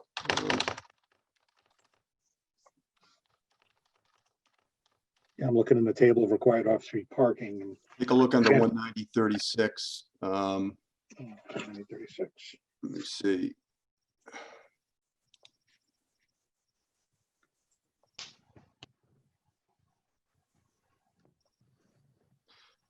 So take a look at 19036B, exceptions. Number 3, parking exemption for small establishment. Off-street parking space shall not be required for non-residential uses when the computed requirement results in 4 spaces or fewer for all of the non-residential uses on the lot.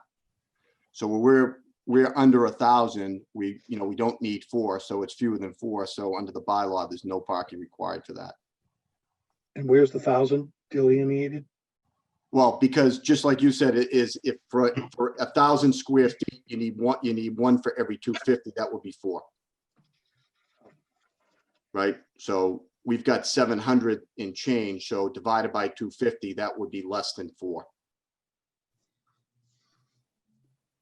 Oh, I see. It shall not be required for non-residential uses when the computed requirement results in 4 or fewer. Correct. Okay.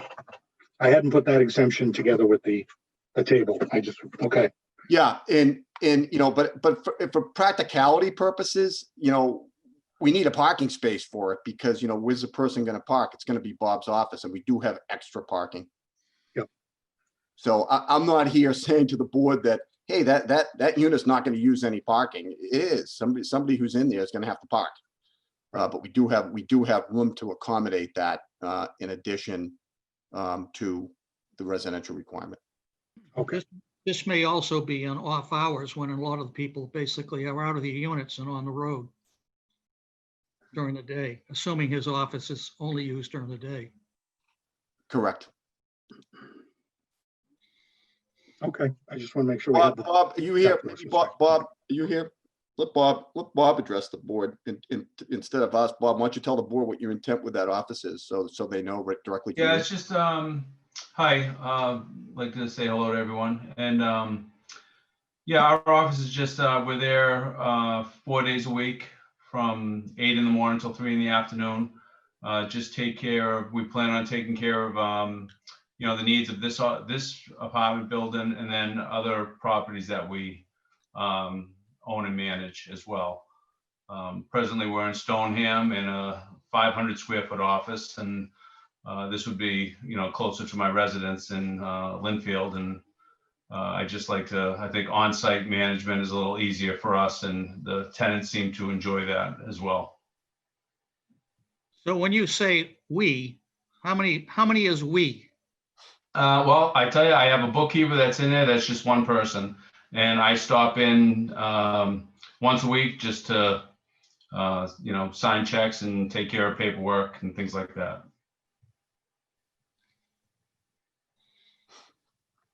Okay. Okay. Thank you for that. You're welcome.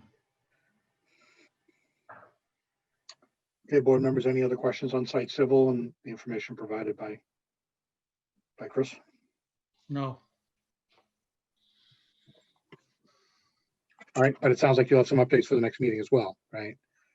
Yes, we're hoping to wrap things up with DPW before the next meeting. Okay. And Jeff, are you comfortable with your assignments here in the architectural? Yep. So yeah, we've been taking notes. We'll address all the board's concerns. Yep. I think it might help if, Amy had talked about it. I think if we can give an elevation from the other side. Right, would that help, Amy? Just to, Yeah. Coming from Linfield.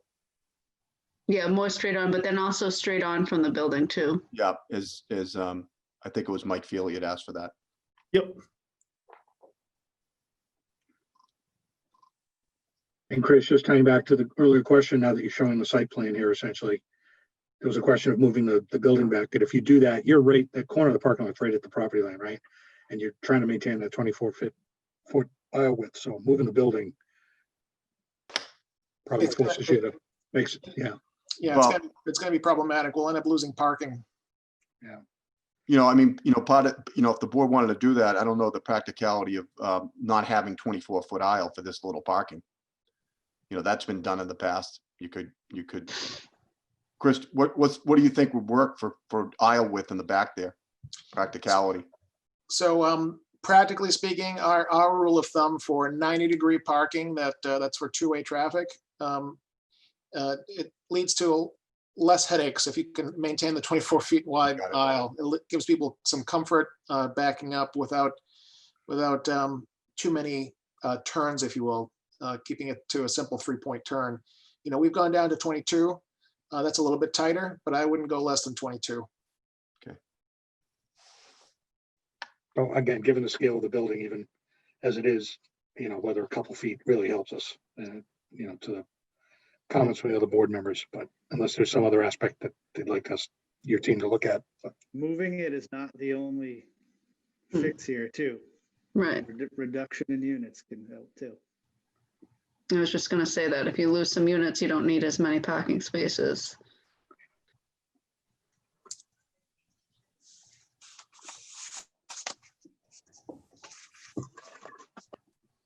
Okay, any other comments? Or we open it up?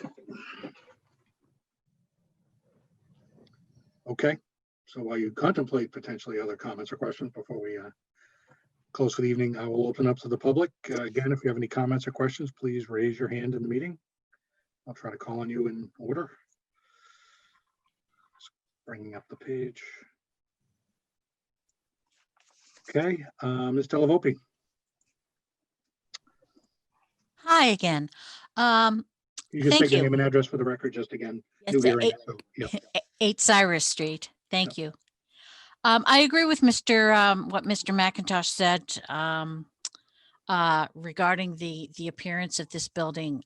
Again, if you compare the two projects that we've just looked at, the buildings just look so much the same. I mean, I am not an architect, clearly, but I don't understand where this big bulky boxiness comes in. It's quite an affront, I think. So, and I agree with Ms. Wall again on the appearance. It's not welcoming. It's very harsh. It's very cold. It doesn't fit with the neighborhood, and therefore in the long, we're going to have 3 new projects right on in this close vicinity on Salem Street, as you're well aware, and this is just going to urbanize and industrialize that whole area. And if you look at these buildings again, they all look the same to me. I mean, there are little variations, little color variations, but they're all big, square, harsh, and boxy. Let's fix that, please. Thank you. Okay. Thank you. Okay, I see a hand up with RS, not a full name. So RS, if you can unmute and please state your full name and address for the record. Yeah, hi. By all means, if folks want to turn on their video like we were actually in a meeting room and we'd see your face, the board would appreciate that too. I know it's not required, but we'd certainly appreciate if you could and would be able to turn on your video. But either way, RS, please go ahead. Yeah, hi. My name's Rick Stewart, 157 Salem Street. And mine's more of a general comment. Years ago, I used to live at 534 Salem, the apartment building there, the 2-story building. And, I'm going back a few years ago, like 30 years ago. And I've watched these different presentations over the last few weeks for all 3 of the new projects, plus what's already there. And a previous commenter made the comment about there's 3 buildings. It's actually 5 now, including the 2 that are already there. We'll have 5 new residential buildings in, if you go from the Linfield line just up to the 4 corners, it's at 1,000 feet. That's troubling. Second, the scale of the buildings are way too big. And granted, I know a lot of people put a lot of time and effort into this.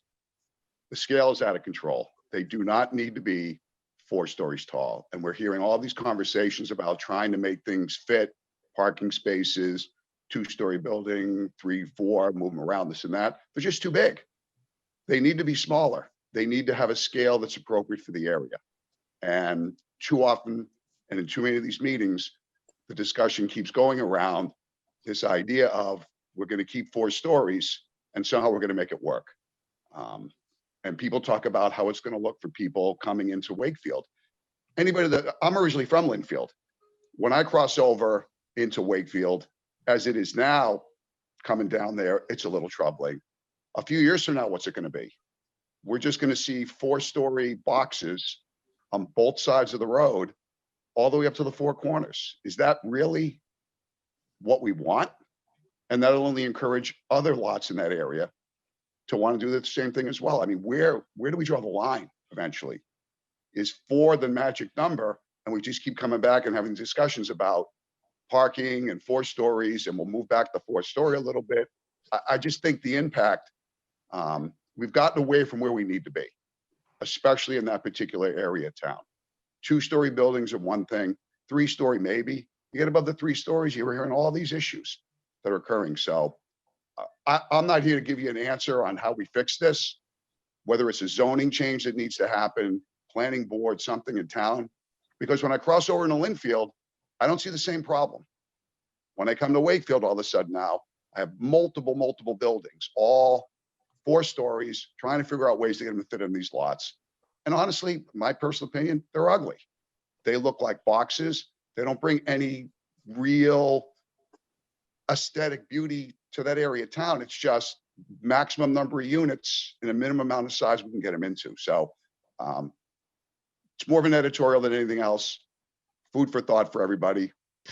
That's my 2 cents worth. Thank you for your time. I appreciate it. Okay, thank you for your comments.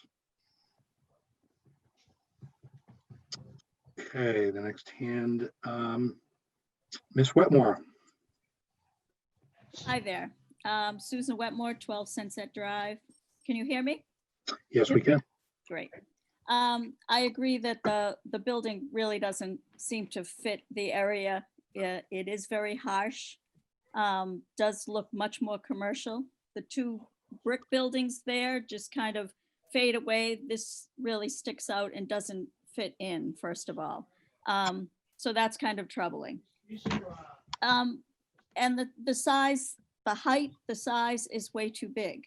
My question is, most of these are 2-bedroom apartments, correct? Do you know the number? So it's 22 bedroom units and then one bed. So there's 22? Yep, two-bedroom one's an units? office. 22 bedrooms, one bedroom and one office unit. So I don't see how for that's, not only does that amount of apartments not to seem fitting for that small a space, if you have over 20 apartments, you really think there's only going to be 1.5 cars? We live right next to the highway. There's no public transportation there. It would be very, very unlikely that there wouldn't be more than 36 cars of people that lived there. So already the parking isn't sufficient. And where would they go? It's a main street. Where are they going to park? It's not a neighborhood on that side of the street. The visitors, I mean, it's unrealistic to have 22 units in that space of land with that kind of parking. So I would encourage, it doesn't fit, I would encourage some reduction in units for that reason, and a better look to a building that is at the head of a neighborhood. I know that there's very few times I've come to talk about traffic in any of these projects that they've said, oh, there's going to be a traffic problem. But the reality is that it's always a traffic problem. And that corner there there's a lot of traffic in both directions. So I can't imagine 36 cars, 40 cars trying to come out or in of that parking lot, if they're coming out and taking a right, they might be able to ease very easily. How many times is traffic the other way going to be stopped for each one of these apartment buildings that's going in the opposite way against traffic? That's, it's inconceivable how that's not going to cause a great deal of difficulty. So I appreciate seeing the pictures. I agree with the people on the board that have said a reduction in units seems more realistic. So thank you. Thank you, Susan.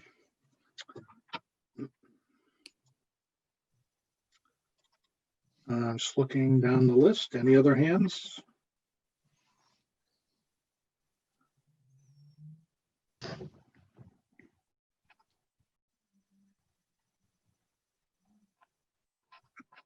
Not seeing any. Just scrolling the videos, see if anyone is waving. I don't see any of that. So, okay, so we'll close with the public testimony for the evening. So it sounds like there's a punch list for sure for next time. Yeah, Brian? Mr. Chair, if I just may address a couple of those comments, Sure. if I may. Sure. You know, we always listen, and everything that's said, we take as constructive criticism. We're going to come back and try to address a lot of the comments. You know, as far as that area goes, that area is zone business, and this building is under the height. The maximum height in that business district is 60 feet. So there's by right uses that could go in there with no input from the board that would, you know, be maxing out at that height, possibly. And you know, the other component here is when you talk about reduction in units, just as a reminder, these types of lots are contemplated in our housing production plan as good places for housing use, because the goal on all of this is to increase the affordable housing count in the town, which we all know is desperately needed. Housing is needed, and this is providing housing. So this project is going to provide 4 affordable units. There's no 18% have to be affordable. And there's no waiver request for that. So there's going to be very valuable affordable housing provided here. Every time you cut out units, you're going to affect that because it's going to go down proportionately.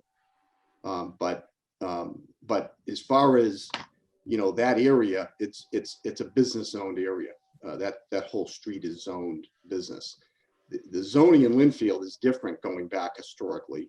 And they've done a lot over their line as far as the Market Street development, which is right around the corner from this. So it's really comparing apples and oranges. So I just wanted to point that out. But the affordable units that are going to be provided are very critical in need, and will be a benefit to that aspect of what the town is trying to obtain and achieve, and what the state is trying to achieve in that regard. Okay, understood. Thanks, Brian. Anyone else before we entertain a motion to continue? Yeah, listening to Susan, basically, she is correct in the view of the 2-bedroom units. I'm wondering whether we need a better mix in here that would allow us to reshape this building in some way, make it smaller or lower or something like that. I think that ought to be studied before we move not too much further, quite frankly.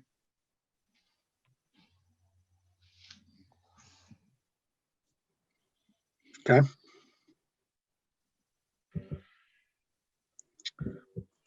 So Brian, it sounds like we're circling back on a lot of the same material, just with what other updates and other design considerations and architectural considerations before we can really move on to other topics, right? Yeah, and we appreciate the straightforwardness of the board. We do. And the public, you know, we thank them because it's important to get that feedback, and we'll go back and try to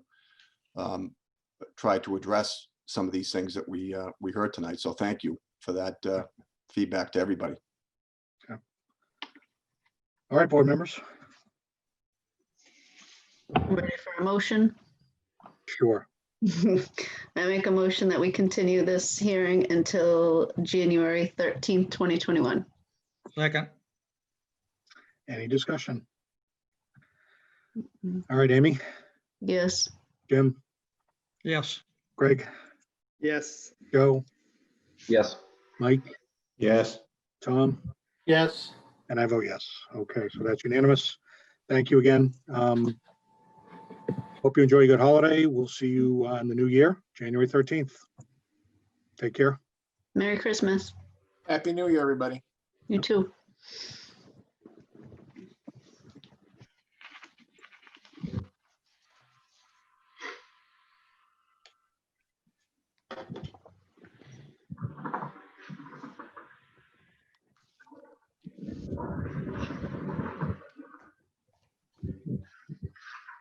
Okay, so that concludes the continued hearings for the evening.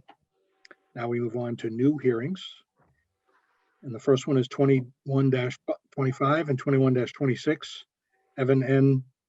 Morera and Christine V. Morera. Hopefully they got that close to right, at 58 Brook Street.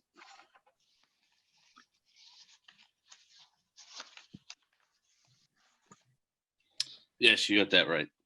How are you guys doing?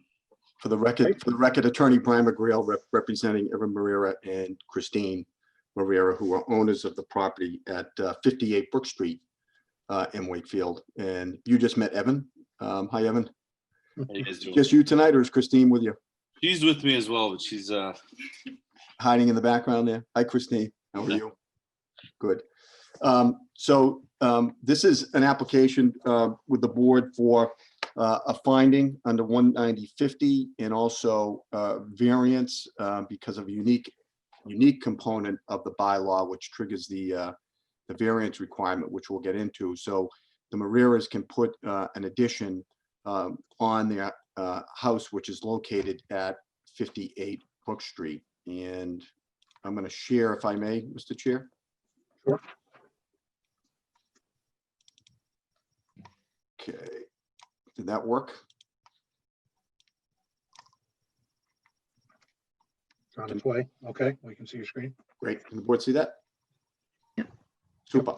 So this is the Morera's existing house. You can see the outline of it right here. It's certainly, I think, maybe a textbook lot for a variance in the way the house is situated on it. The Morera's lot it's a Brook Street address, but some of its frontage actually carries over to Morrison Road West. This, as you come down, this is my neighborhood. I live right up the hill from the Morera's, and I grew up in this neighborhood. So as you come down Brook Street from Hopkins Street, you would take a right on Morrison Road to orient you, and then head back out to Prospect Street. The Morera's are right at that intersection. So their lot line, I'm going to trace it, is right here, then along the frontage, and then back. Pretty significant size lot.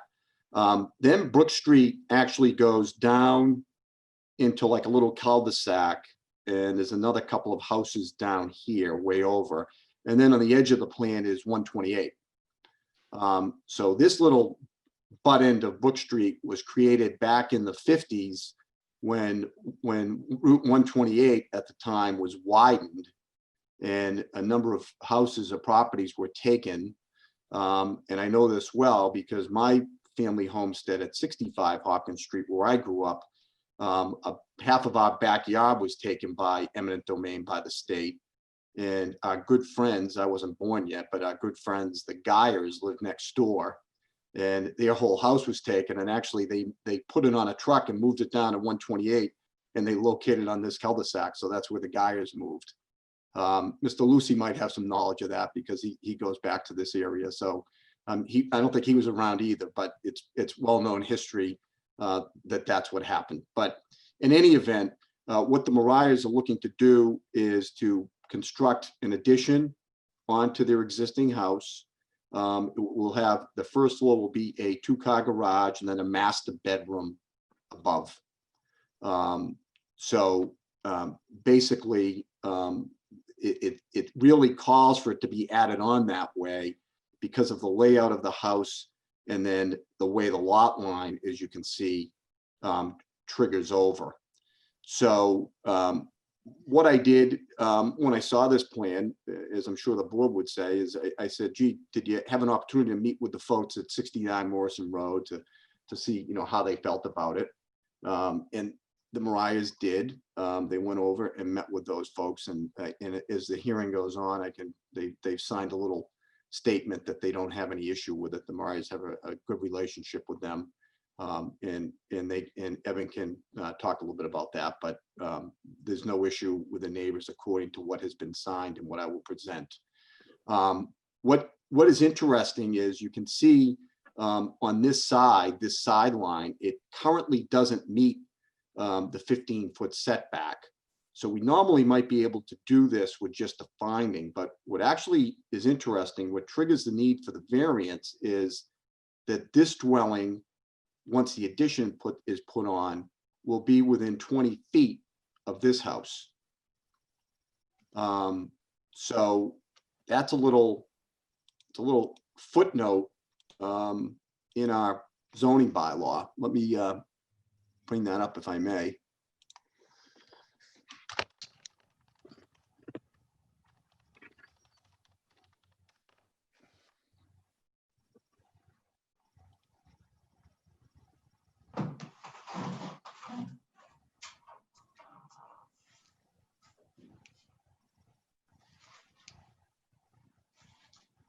Here we go.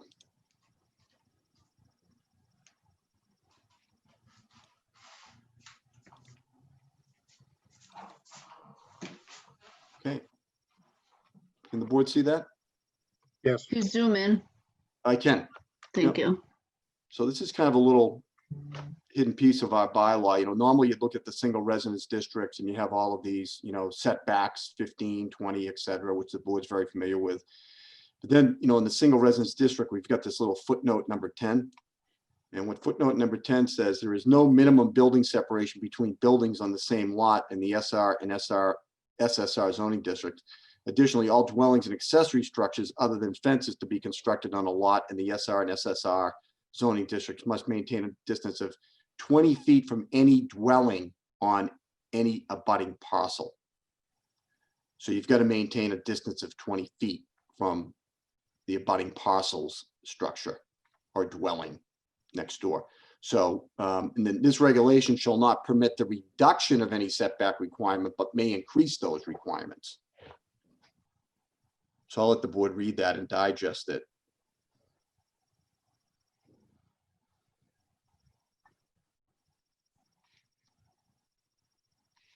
And then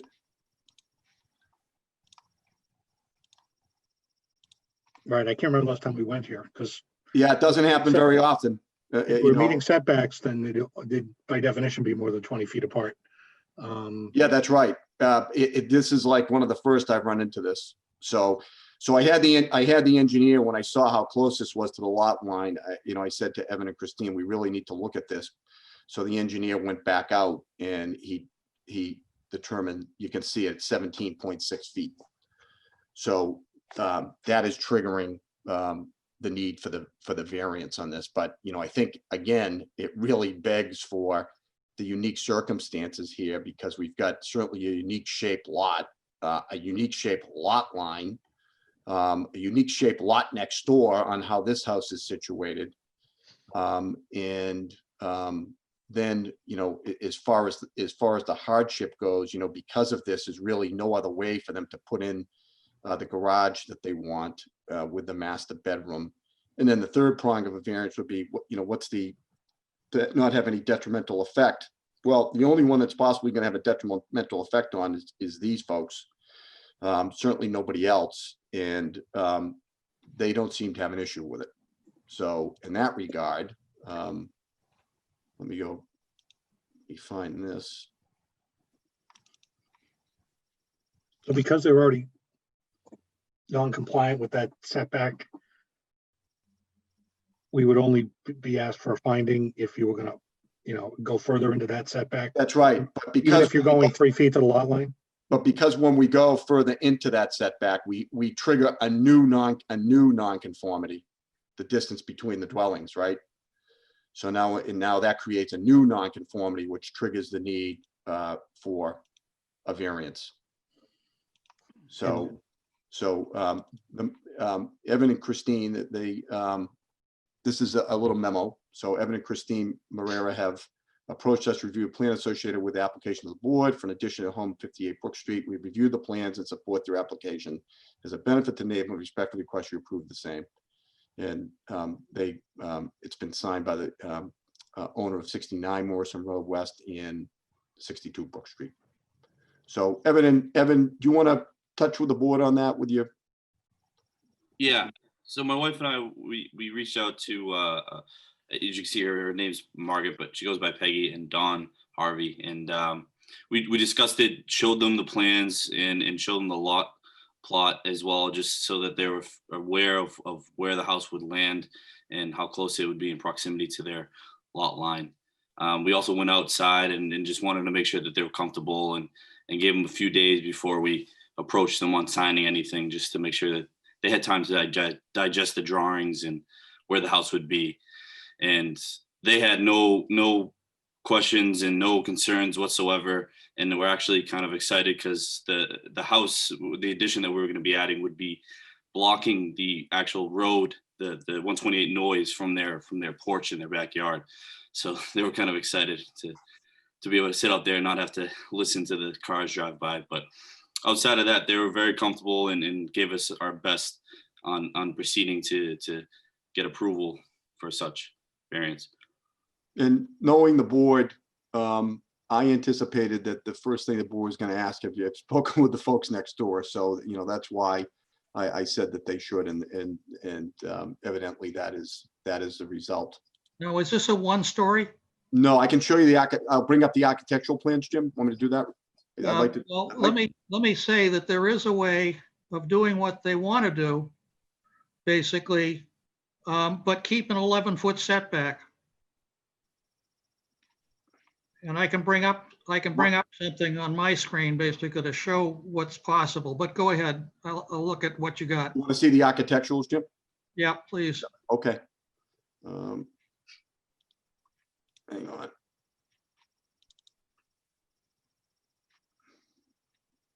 I'm gonna open them all at once so I don't have to keep delaying this. Bear with me.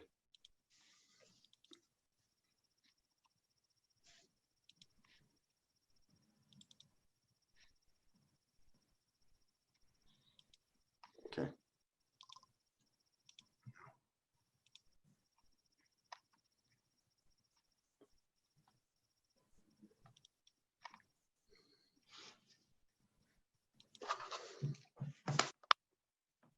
Okay.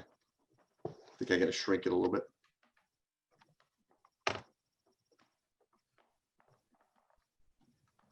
Great. Can you see that?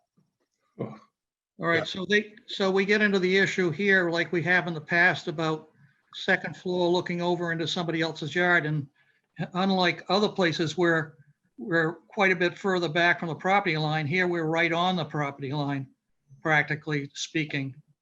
And that also becomes, maybe this neighbor doesn't care about that basically, but it's, as you know, it's been concerns in the past between abutters.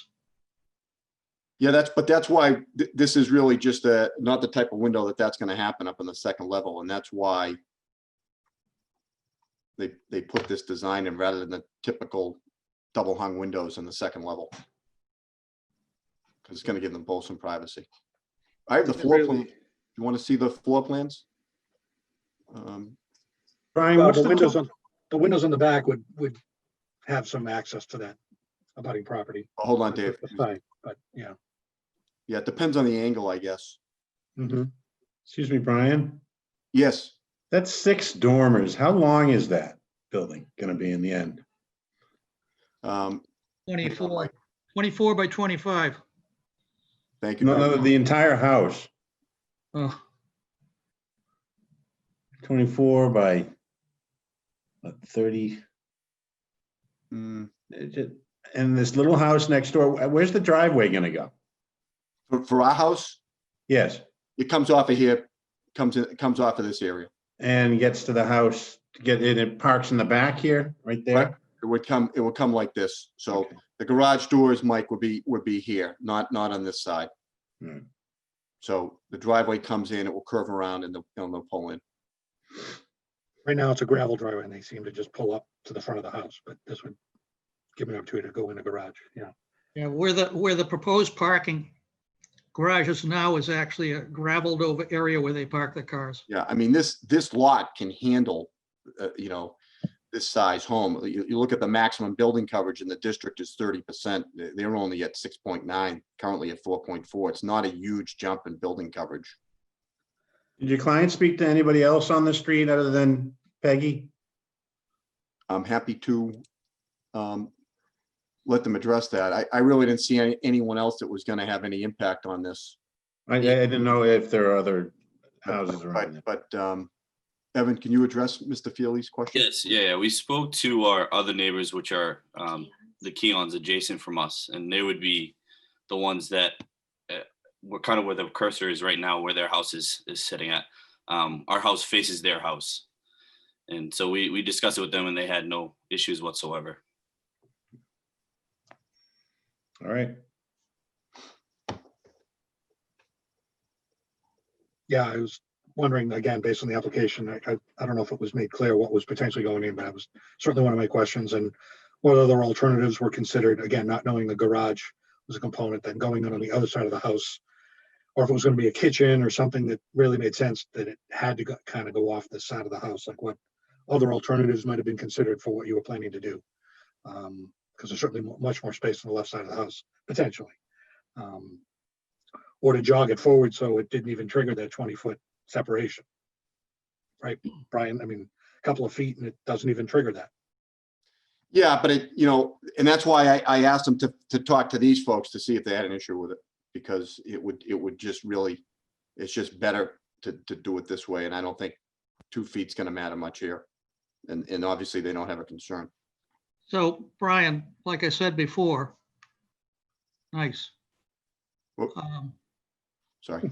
Yeah, so the garage can be rotated around the front point and aligned so that the 11-foot continues along the property line, and the garage wouldn't be parallel with the house, but would be angled off the house in order to get an 11-foot spacing between it and the property line.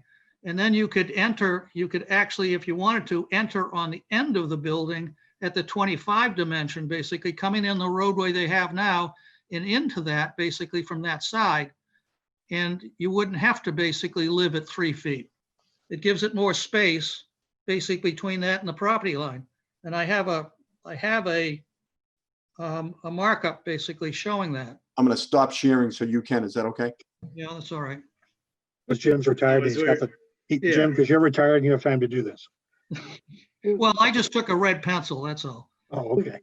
Quick, before we design a house for these people, I mean, they're presenting what they want, right? If what we present them is just gonna add on, you know, construction costs that they don't want to have to bear, because, you know, it's not just you can do something. Well, I'm trying to basically keep at least some separation. This is really tight. No, I understand what you're trying to do, but also, I mean, you know, in my mind, they've presented what they wanted. We could say yes or no. I'm not saying we have to say yes either, but it's not just a redesign either. They'd have to go get this all redone, and does this add construction costs too? It's not just, you know, saying, oh, you can keep 11 feet by doing this. Yeah. Well, in most cases, basically, when we're presented with something like this, we would not even let it fly. Then that's my point. Instead of trying to redesign, maybe we give them some suggestions, but I don't know if. Can you see what I put up? Yeah. Yeah, so they come in the driveway down this way and they can enter the garage here, and it leaves basically 11 to 10 feet to the back. Now you also could do, but not knowing whether this was a 2-story or 1-story, you could put an independent garage anywhere on the site you wanted to. But since they're combining it with a house, this is probably a better solution than cramming it up against the fence. Yeah, and this was actually one of the options we looked at with the architect early on, and it really came into the floor plan and the layout of the house. It started to become extremely difficult to utilize the existing structure as is to be able to access that additional room above the garage. So it became a really difficult point. And then we ended up losing a lot of space on the second floor, which then was kind of the opposite direction that we wanted to go into. Additionally, when we wanted to add this addition, we wanted to reconfigure the upstairs so it provided us an additional bedroom as well as a little more usable living space. And if we angled it, because of having to have a hallway that would pass from the second floor where the stairs were to the newly addition of the master bedroom, it would essentially make that space useless because we wouldn't have enough room to make any bedrooms. You did look at something like this. Yeah. I don't understand the thinking there because I can't picture basically, you're already reconfiguring the second floor on both buildings to get to this thing on the end. And all as I've done is cranked it a little bit. So I don't clearly understand how this complicates it, except that it gives a little more space away from the neighbor, the abutter. Yeah, Brian, if you showed the second floor layout. I can. Yep. Jim, can you stop sharing for a minute? Yeah. Please.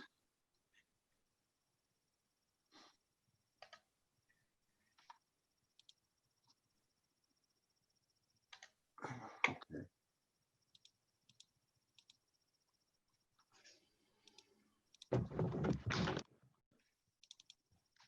There you go. Is that it, Evan? Yeah. And so if you notice the master bedroom is above the garage on the right side here. And so the way we access that is we use the dormer on the back of the house, which is already existing, to create a hallway. And then secondly, we have the bedrooms here in that new open space. There's the bedroom 3 and 4. And when we angled it, because if we're angling it, we're not going to get the proper space in the hallway. We actually lost the bedrooms because the fact that they're already small as is. And so that's why we wanted to keep it straight, to be able to maintain that flow and utilize that dormer in the back of the house without having to dormer the front of the house and then losing the Cape home with the dog ear look that we didn't want to, and then having this massive kind of front of a house. Well, I don't see why that corridor can't extend itself when this thing is cranked around a bit. It's not, I don't see how it loses anything, quite frankly. Take that from he's an architect, so you know, he's seen this, but yeah. Okay. I mean, they've looked at it, Jim. This is what they're proposing. Again, when I first saw it, I thought, holy cow, 3 feet from the lot line, right? Can't wait to hear what they're planning to do and why it's so close to the lot line.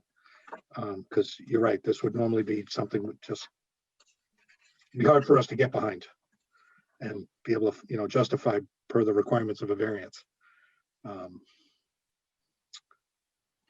But any other comments from board members? Yeah, I guess I'm in a little bit different spot. As Brian mentioned, I grew up around there too. That is a unique situation down at the end of that street. And that house is tucked way back off the street. I think if the neighbor doesn't have a problem, I don't think I do. And I know that carries a weight with the board, in many of these other types of applications. Just something to consider, again, that everyone should be familiar with.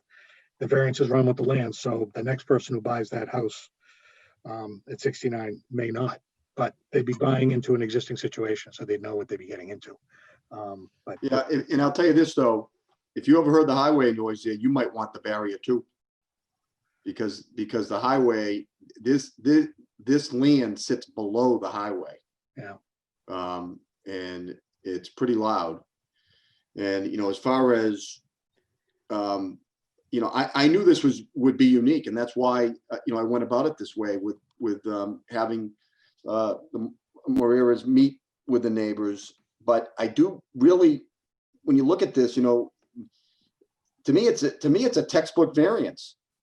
You've got unique circumstances, as you just heard from Mr. Lucy, not only as to the area, but to the lot, very unique. And where you need the relief, in addition to the oddness of the lot and how it's situated, where you need the relief is where the lot line comes in. And, you know, there is a hardship because, as you mentioned, there's no other way because of this uniqueness to put this, how it works with the house. And then, you know, the final thing, and I think which is always the most important thing for the board, as we learned for the detached garage that was just withdrawn, is, you know, what's the impact on the neighbors? And in this case, the neighbors don't have an issue. Not only do they not have an issue, they said they support it and they think it will be a benefit. So it even goes beyond that. So to me, with all due respect, this is, you know, a lot of times it'll be a slam dunk. No, you can't give the variance. This is a slam dunk with all due respect that you should. It's justified. I still think there's another way of skinning this cat and still getting what they want. But that doesn't mean a variance isn't justified. Okay. Well, it doesn't. I mean, I think doing it that way, Jim, is, you know, I'm not, you're an architect, I'm not, but the framing components are going to be very, very unique to do that. It might cause issues in the future for ice and snow, how that's going to, with that. No, come on. It'll cost more. Will cost more. Yeah. I have to believe if they thought it would work for them, they would have done it because it wouldn't have triggered the need for a variance. This would have been a finding. We'd already be done. And financial hardship is part of a reason for a variance too, so it costs more. Yep, to do it some other way. Yeah. Correct. Okay, I just needed to hear the story. When I saw the drawing and saw the application, and support of the neighbors, again, carries a lot of weight, I think, historically with this board. And I'm happy to see that they proactively reached out. Everyone's learning. Make sure you do that. Okay, any other board members, comments or questions? No, I agree with Tom. If the neighbors have no problem with it, I have no problem with it. No.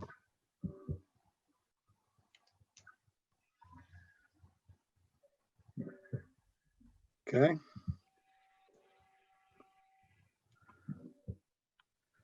Anyone else before we open it up to the public?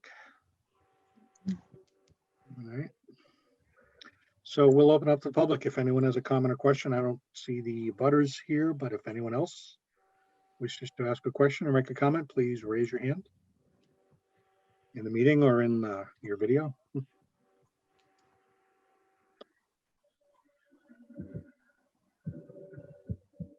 Not seeing any hands going up. I'll just scan the videos here. Seeing none, we will close it to public testimony. Back to the board. So we need 2 motions, board members, and I know Chip usually does these for the board, so someone else will have to have their pen ready and their references ready. Not it.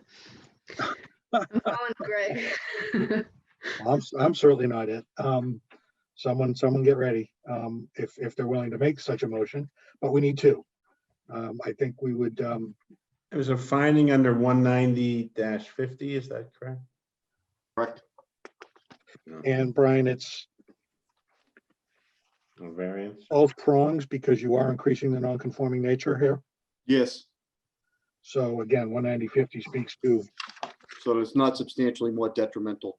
Right, they're increasing, but not substantially more detrimental. So both aspects, and then the variance itself being within 20 feet of the abutting property, structure. Correct.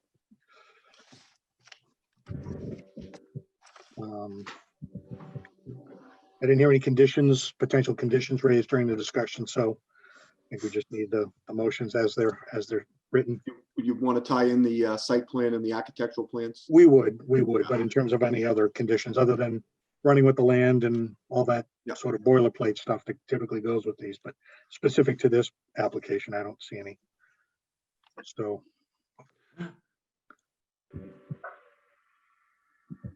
Mr. Chairman, I'd like to make a finding. I may need a little help on this. Is that what we're looking for? Sure, or make a motion, excuse me, we'll start with that. Yep. That the board make a finding of under 190-50 that the requested change is not more detrimental to the, I don't have it in front of me. Should have started. more detrimental to the neighborhood than, and a variance for the setback. Mike, sorry, we gotta do them one at a time. Okay. All right, So- well, So let me, if I may, maybe I can. you may. state it, And I would entertain a motion under 19050 to find that what the applicant is proposing to do according to plans.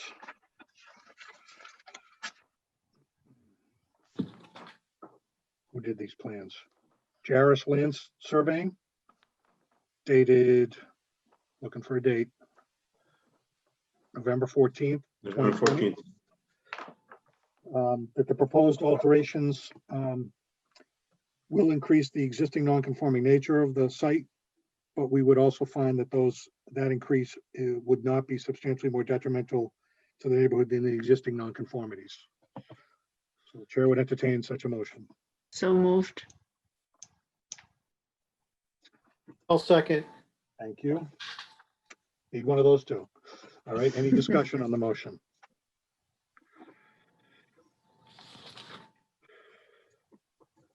Okay. So voting members will be myself, Jim, Amy, Joe, and I'll give Mike the turn here, attempting and volunteering to do the motion here. So. Attempting. Yeah. Thank you. Well, you got to have the bylaw in front of you. I gotta have it in front of me. I didn't have it. Okay. Amy, Yes. Mike, Yes. Joe, Yes. Jim, No. and I vote yes. So that is 4-1 in favor.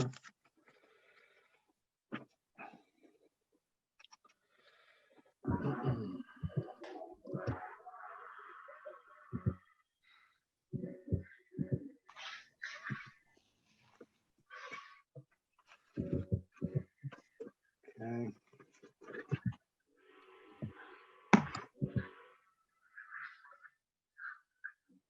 No.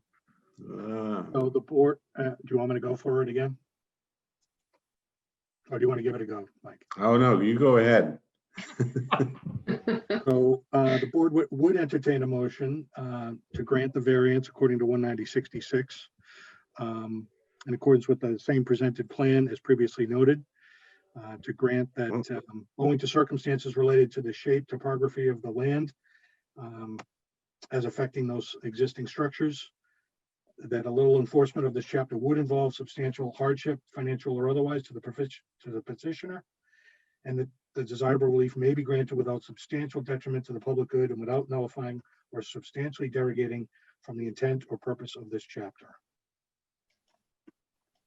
Moved. Can I get another second? Second. Thank you. Same voting members. Amy, Yes. Mike, Yes. Joe, Yes. Jim, No. and I vote yes. The same voting, 4-1. Motion is granted. Okay, so you have your decision, or you have your variance and your finding. Thank you. Good luck to you. Thank you for your What you're time. proposing to do, sure. And again, Merry Christmas, Happy Holidays. You too. Take Merry care. Christmas. Merry Christmas.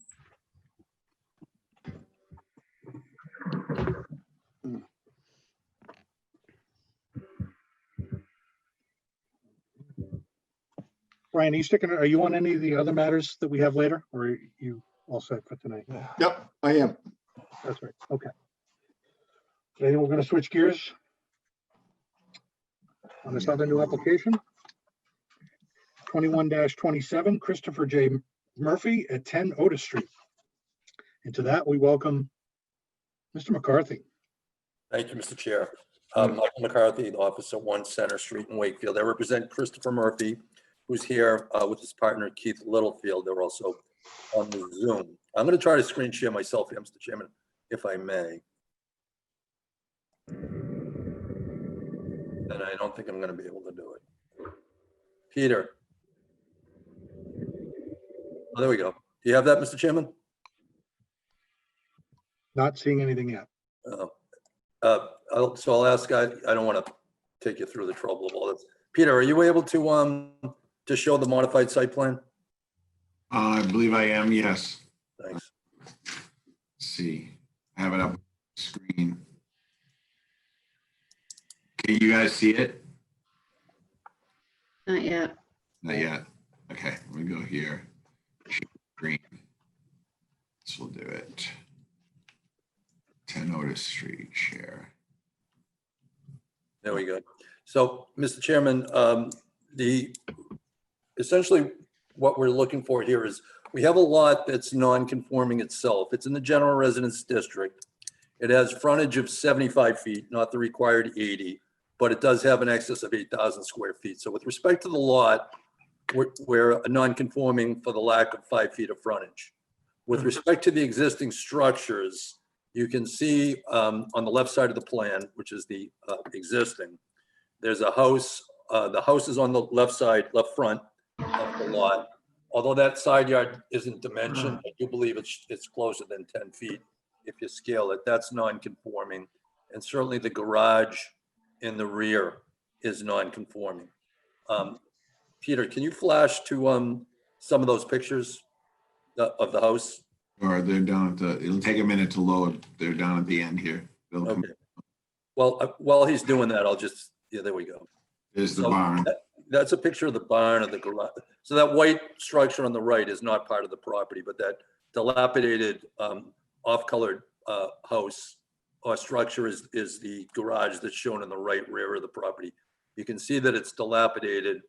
And then as you kind of swing to the left, that's the rear portion of the house with the bump out, and that's non-conforming on the other side.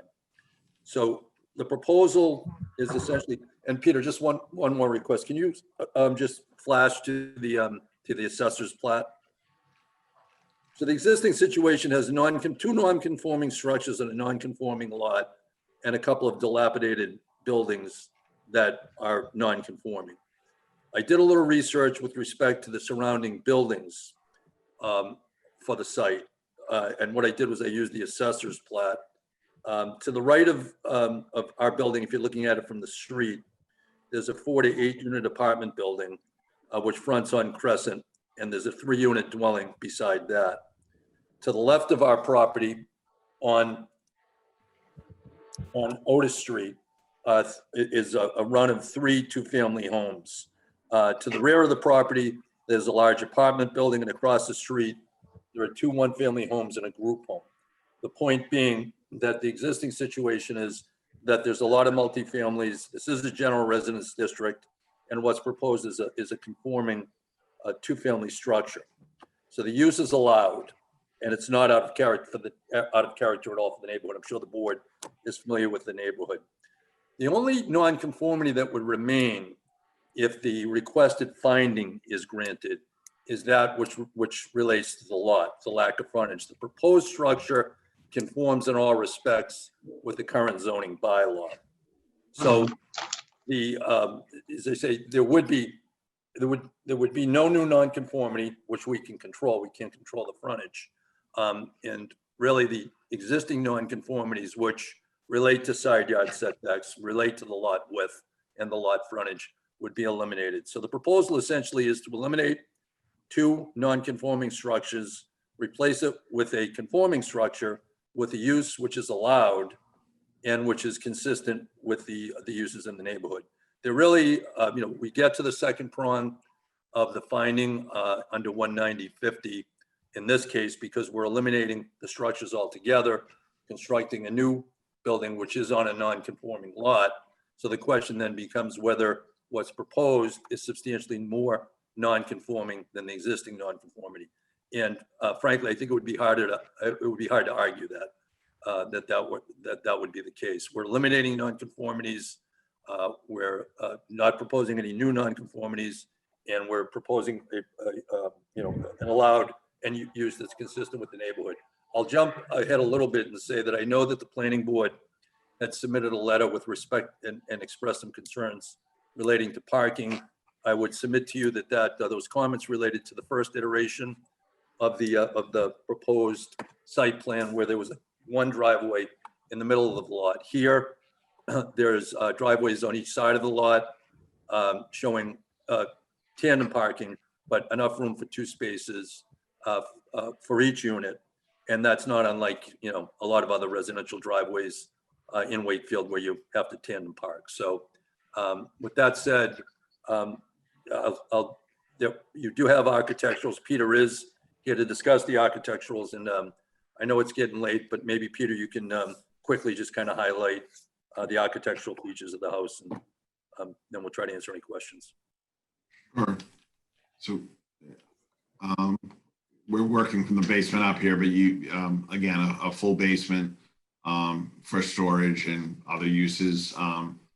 2 side-by-side units reflecting each other, approximately 2,500 square feet when completed. Kitchen, breakfast, dining, living room all open, gas fireplace, stairs up, a lav, same on the other side. Upstairs, proposing 3 bedrooms, 2 bathrooms, master bedroom, open loft, and stairs to an unfinished attic as well. Trying to have a building that is colonial in nature, standing seam metal roof, they're proposing panel siding, bay windows, brackets, front porch on either side, separated with a lawn in the middle. I think we have a rendering coming up. Where's our rendering? Way in the beginning, I'm sorry.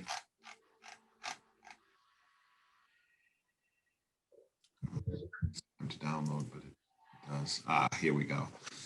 Looking at a dark blue siding, dark metal roof, dark asphalt on the upper roof, proposing some dormers high to break roof lines, gables at the front entry of each unit, and a front porch with rails, wooden skirting. A very traditional design, I think, fits in with the homes that were built in that area probably 100 years ago. So this is our proposal. So it's 2 2,500 square foot units. The height of the building is 33 feet from the grade to the top of the ridge. Peter, how far out do those porches come? With you, hold on a moment.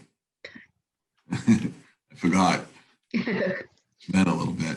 So I'm having a hard time reading it, but I believe it's 5 feet. Okay. So this area in the front with all the lines, is that going to all be grass? Yes, all grass in here, and then driveways on either side, right and left. Okay. Do the driveways go all the way back? It looked like maybe it was tandem parking. It's yeah. We'll go back up to the site plan. It is here. They're going back just beyond the porch. Okay. And then going back to landscaping again, and they've drawn here is the outline of 2 cars. Okay, and that whole thing in the middle there is all green space. Correct. That's okay. Right. Yep.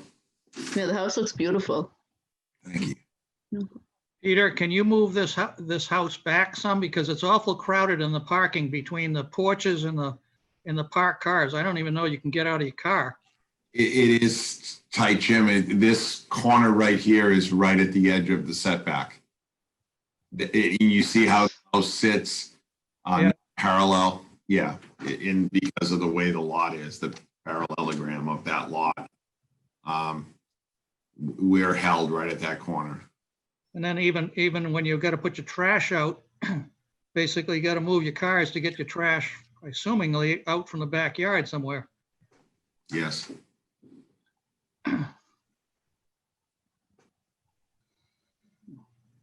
The one thing is that this street is awfully crowded with parked cars on the street. Becomes very difficult at times. I see you can get cars in there. I'm just not sure you can get out of your car. There you go.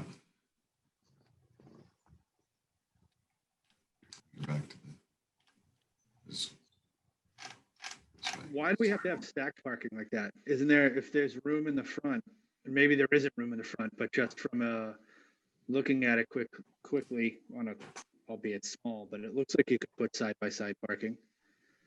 Oh, but that's going to take away, that's going to look bad with the cars parked in front of the house like that. Well, what I'm thinking though is, first off, you can hardly get out of your car, so people not going to use the stacked parking, and then they're going to end up on the street anyways, Mhm.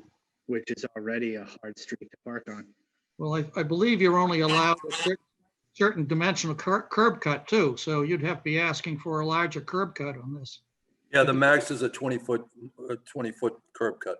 Or just pull over, like I've seen some people, you could widen the driveway. The curb cut doesn't have to be the entire driveway like a lot of residential driveways. So you'd asphalt the front yard. So to It's just something that, I mean, if we're talking about parking and we can't get out of the car anyway, so they're gonna use the stacked parking and then we're gonna end up back on the street? No, they're not going to use, they're not going to use the stacked parking. The two of those cars are going to be out in the street. That's why I was asking about whether this building should be pushed back enough to make it reasonable. And that's exactly my point. Is there another way to do it if they're saying, no, it can't be pushed back? Well, it can be, we can allow the change in the setback at the rear in order to allow for that to happen.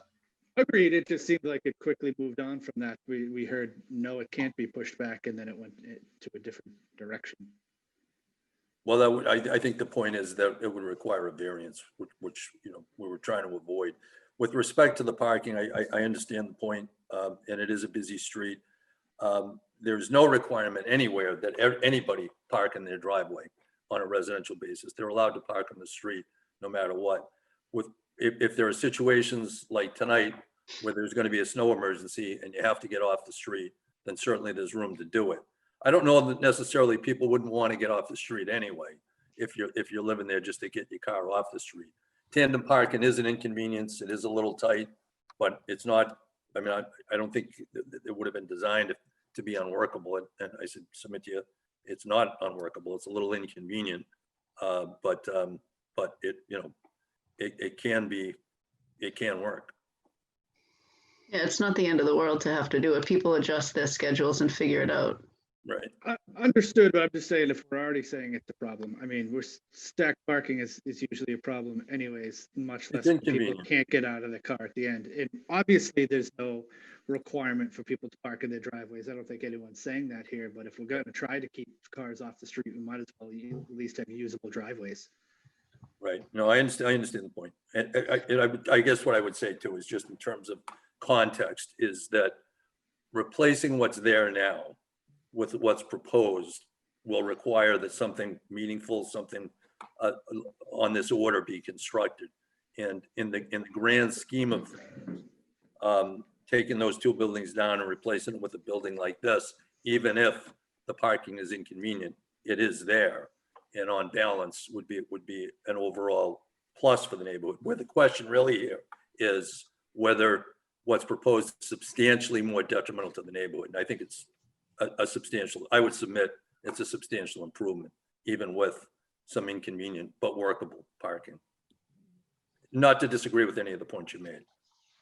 My quick question, where it kind of rounds out in the, by the stairs there? Yeah. Yeah.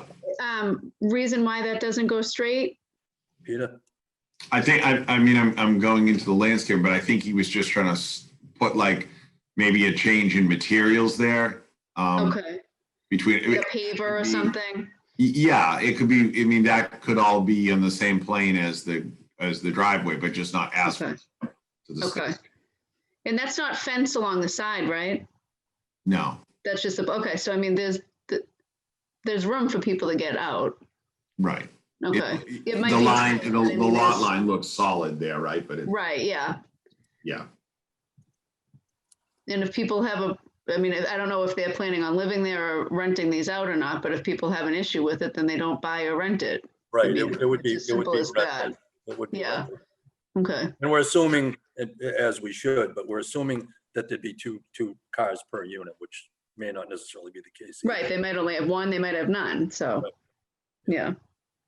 But Mike, the original package showed the parking in the front, and we're now seeing essentially for the first time in a public hearing, a modified plan. Well, we're only seeing either plan for the first time tonight in a public hearing. This Right. plan was submitted last week. Right, for our review, correct. Right. But the original one, did that allow for 4 cars in the front yard? It arguably did. I think the planning board concern was shared with the designers, both the civil engineer and Peter. And the thought was that this was a better layout. We don't have the site engineer on tonight, but Peter, do you have a response to that? Well, I think initially we had hoped that we could do a garage for each unit, a single garage and a parking space in front. But there just isn't enough width there to do that. It doesn't work properly. Right, I mean, the drawing's small, but I think it's at 20 feet. Proposed driveway in the middle. Yes, that's right. It was 20.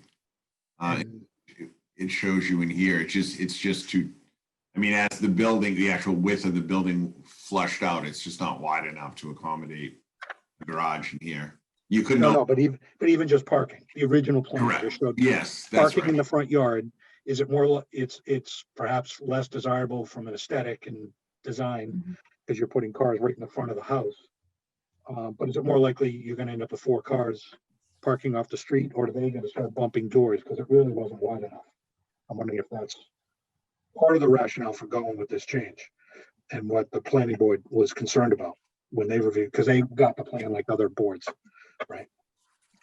And I just want to go back to something too, that again, sorry to keep harping on parking, but so I think it was Amy who had asked if there were fences there, and there aren't fences, but that's property line, right? So we can't just say, because there's no fences there now, there won't be in the future, a neighbor couldn't put some up. It's true. And by the way, I'm going to use your property to get out of my car. You're also boarded on both sides with I just looked at it online. You're boarded with heavily treed on either side. It looks like most of the trees are within this property, which means they'll all be coming down just to construct the building. Never mind the problem with the parking issues.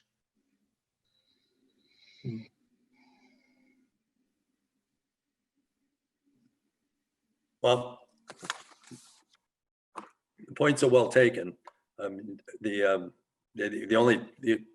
What I would offer, again, I'd be redundant, but the ultimate question is whether what's proposed would be substantially more detrimental, and it will be a substantial improvement. The parking is less than ideal, but they'll have to work it out. It's not there is adequate, there is space for the 4 vehicles. It's not ideal. I guess putting it in the middle of the lot wouldn't be ideal either. But it does represent this. It's not perfect, but it does represent a substantial improvement, not a substantial detriment to the neighborhood. Your points are well taken, but I don't think it should be determinative of the outcome of what's proposed as a substantial improvement here. So just on these plans, now that I'm thinking about it, especially the one, if you're looking, at the plans from the top, the neighbors to the left, especially because you'll essentially be getting out of your cars onto their property. Has anybody talked to those neighbors? I mean, if you look at it, there is no way, no matter what you do with those, one car is going to be on their property. Or not on it, but pretty much up against it. If they're fine with it, then that's one thing. But if it hasn't even been broached, no, I don't believe that they've been approached. Not that I'm aware of. So I mean, maybe that is substantially more detrimental to the neighborhood when you're essentially using somebody else's property, even if it is just maybe they're great neighbors and don't care. But if they do, then it is substantially more detrimental to the neighborhood. I understand what you're saying in the aesthetics, but use is a different, it's not just aesthetics. There is use to think about too.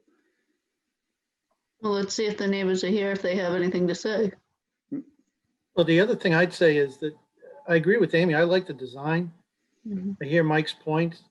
The other thing that's been brought up, 2,500 good size unit, could you just make the building a little bit more narrow so it's not such an extreme parking situation? It's really this area in here that gets very tight with the way the stairways work.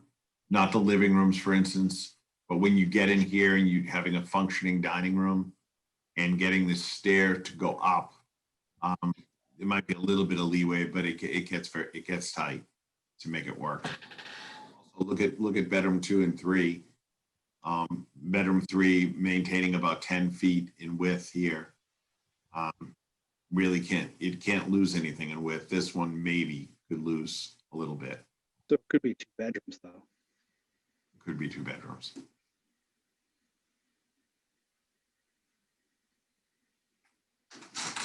All right, if that's the overriding concern, then maybe the parking we just go back to the original design and put the parking in the middle and leave enough room to get out on both sides of the vehicles. Or make the building smaller. Yeah. You know, a point taken. I mean, a new neighbor could put a fence up next year and then the doors don't open. The car's Right, doors don't open. so You go in the middle, but you got to make sure those cars can, 20 feet, is that wide enough with cars and then the doors opening and making it work? You know, is 20 feet enough? Not for 4 cars. I don't think it's for 4 cars. I don't know. But right, well, it's 9 by 18 is a typical spot, so 18 feet wide too. So you don't have a lot of space, but if you've got a 20-foot curb cut, you can fan it out a little bit in the middle, but I just don't know if, again, if we're overemphasizing on the sizes of the parking spots. I don't know that if you looked at driveways on other 2 families or other single families, what the width of the and location of the parking spots is. I mean, I've honestly changed from just the width to you're essentially probably going to be using or relying on somebody to either not putting up a fence or using to some extent their property. So Right. Size or not, it's not just a size thing, it's. Well, in the middle, I'm talking about if we do it in the middle. Can those porches be moved so that they're connecting in the middle and then it opens up a little bit more space? Does that make So that sense? we could reclaim this space right here. Yeah. So bump those 2. I don't know what the interior looks like there. I forget. So just kind of flip flop. Yeah, the window and the porch. Maybe the door would shift and come in here. Let's just look at the elevation. I guess I'm trying to emphasize the ownership of this is my entry and that's your entry. Right. Could you flip flop the whole thing and those, I don't know how that would look, but with those 2 points coming in the middle and then those smaller mirroring it. on the outside? That might be possible. Might be. Okay. And then that would give you a little more space there, but you still have your green front. Yeah, I understand what you're saying. To get to, let's go back to the site. If we do that flip, then it gives us, say, to this point. Right. Right. And then you'd have plenty of room. Yep.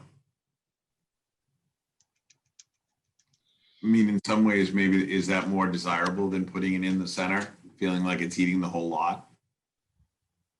I think for me personally, I think that would be better. I don't really want to see the cars lined up in front of it. It's going to be this beautiful house, and then you're going to have 4 cars lined up in front of it. Well, I agree with you, Amy. Yeah, agreed. The neighbor to the left has a single car driveway that's been asphalted to make it a double car driveway. And it's just short of the trees. And once those trees go, they may want to put up a fence along there. And the guy on the right is going to lose all his trees. Although I suspect maybe they won't do anything on that side because it's more of an apartment complex, basically, of sorts. Yeah, he's got a 4 to 8 unit over there with a garage on that side. Yeah, so, I'm not sure that they put a fence up on that side, but the guy on the left, I suspect once those trees are gone, a fence is going up because he's got nice shady setup right now on his side. It's very pleasant, but this is going to change that. Do we know all those trees are going to be gone? I don't know if you guys can hear me or not, but any now we can. any trees that are in the back, around the back of the house, around that area, I would try to keep any trees that are possible with the property. I prefer having big trees like that, and anything that we don't have to take down, we'll trim them to the fit there. But if anything that can't stay in that area, we would, want to keep as many ourselves if as possible. Well, when you dig that foundation, you're gonna be destroying the root balls on some of those trees, and you're gonna lose them along the sides. You probably can save the ones at the back, but not along the sides. Chris, could you replant some trees there? Yeah, we would, if there anything that, we just did a project and we tried to put as many trees and did, trees around there also, later on to, they're younger now, but we did include trees on our last project, and, we could always do that with put up once that's done, replace it with some newer trees. Mm-hmm. A lot of them are old trees too. They have a lot of dead wood up top, and it'd be beneficial. A lot of them are, haven't been tended to in many years. So we would definitely, clean them up and trim them back, make them nice, and any ones that we could. But a lot of them are in, rough shape. There's a lot of dead wood in them. Yeah. Because like the house, nothing's been really maintained there in a long time. Right. Yeah, and maybe it's a conversation depending on how this goes, but maybe a conversation to have with that neighbor that just says, we might have to take some of these down, but we plan on replanting them so that you'll still have the shade, and maybe that would kind of deter a fence from going in. Yeah, and there is on both sides, there are parking, it's driveway on the left and parking on the right. So it's not like it's a house or anything close. Mm-hmm. It's parking on the left, and on the other side, it's all asphalt parking on the right side also. And in the back, it's all asphalt and parking. Okay.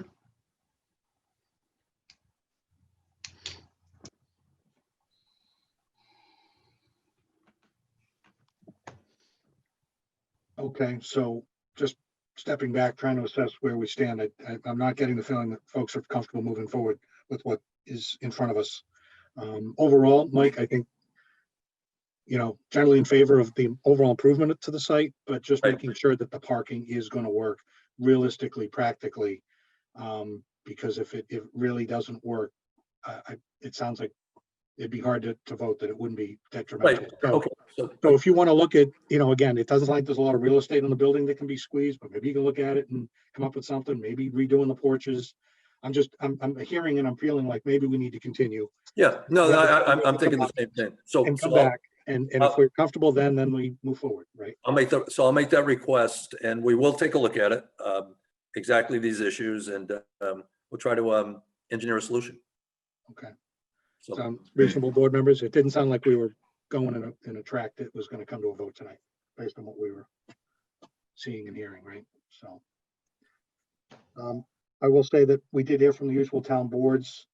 Fire department had no objections. Concom, it wasn't in their jurisdiction. There were a few comments from the DPW, Mike. I don't know if you've seen the letter. I saw those, yeah. Those. Okay. We can, Some appeared to be standard comments, but there was one about the sidewalk and grading and so forth. So I would just make sure the team's aware of that and right. See if anything needs to be adjusted or accounted for in the plans. Will do. Anything else, board members, at this time? No. All right, once again, we'll open up to the public then for now. See if anyone is here who wants to speak on this. If so, please raise your hand either in the video or in the Zoom meeting room.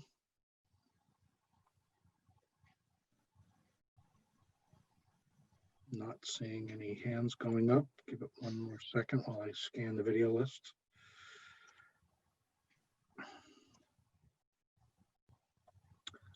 Okay, seeing no hands, we'll close it to public testimony. I make a motion that we continue this until January 13th, 2021. Second. Any discussion? All right, so all in favor, Amy? Yes. Jim? Yes.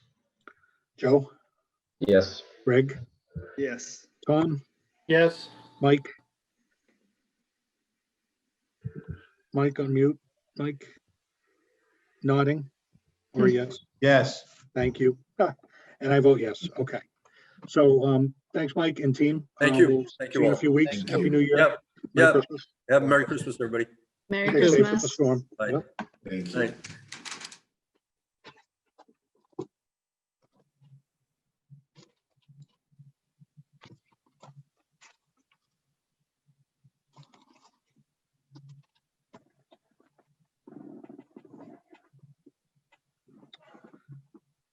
Okay, I think that's it for new hearings on the agenda. Now we have some other matters. Just get the agenda here. So 19-12, 13, 14, and 15, 291 Salem Street, to discuss potential modifications to site plan and certificate of occupancy discussion. Great. Thank you, Mr. Chair, members of the board. Attorney Brian McGreal here on behalf of the owners of 291, 293 Salem Street. DJ Mann and Gil Calwant are here. They are the owners. You might recall them when they permitted this project just over a year ago, I think. And they're at the point of completion. They actually have one of the houses sold, and they're looking to get a certificate of occupancy. They hired a contractor to do the construction, and as was required by your board, they had to prepare an as-built plan, which they did, and we'll bring up momentarily. And it was discovered that there's some discrepancies in the backyard of Lot 2 and a couple of other small things in Lot 1 that we will point out that are going to be resolved, that were not built in conformance with the plan as required by your board and as required by the planning board, because you might recall this involved approval of the planning board also. The planning board and you, as you usually do, retain the jurisdiction to approve changes. And we're going to seek your approvals. We think they're minor. We don't think that they can be obtained tonight. So we're not seeking them tonight because they relate to drainage, and it will relate to a little bit of a redesign that will have to be reviewed by our site civil in designing it, and then reviewed by the town engineer to make sure that what we're going to propose is consistent with the drainage design, to make sure that there's no impact on neighbors and anyone else in the area. So with that said, I'm going to, a second.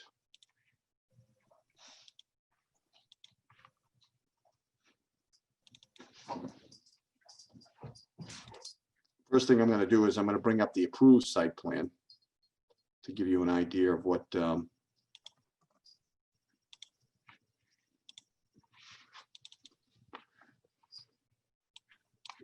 that pop up?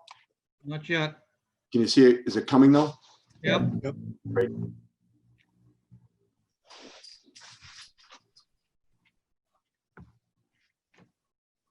Is it there now? Keep on going up.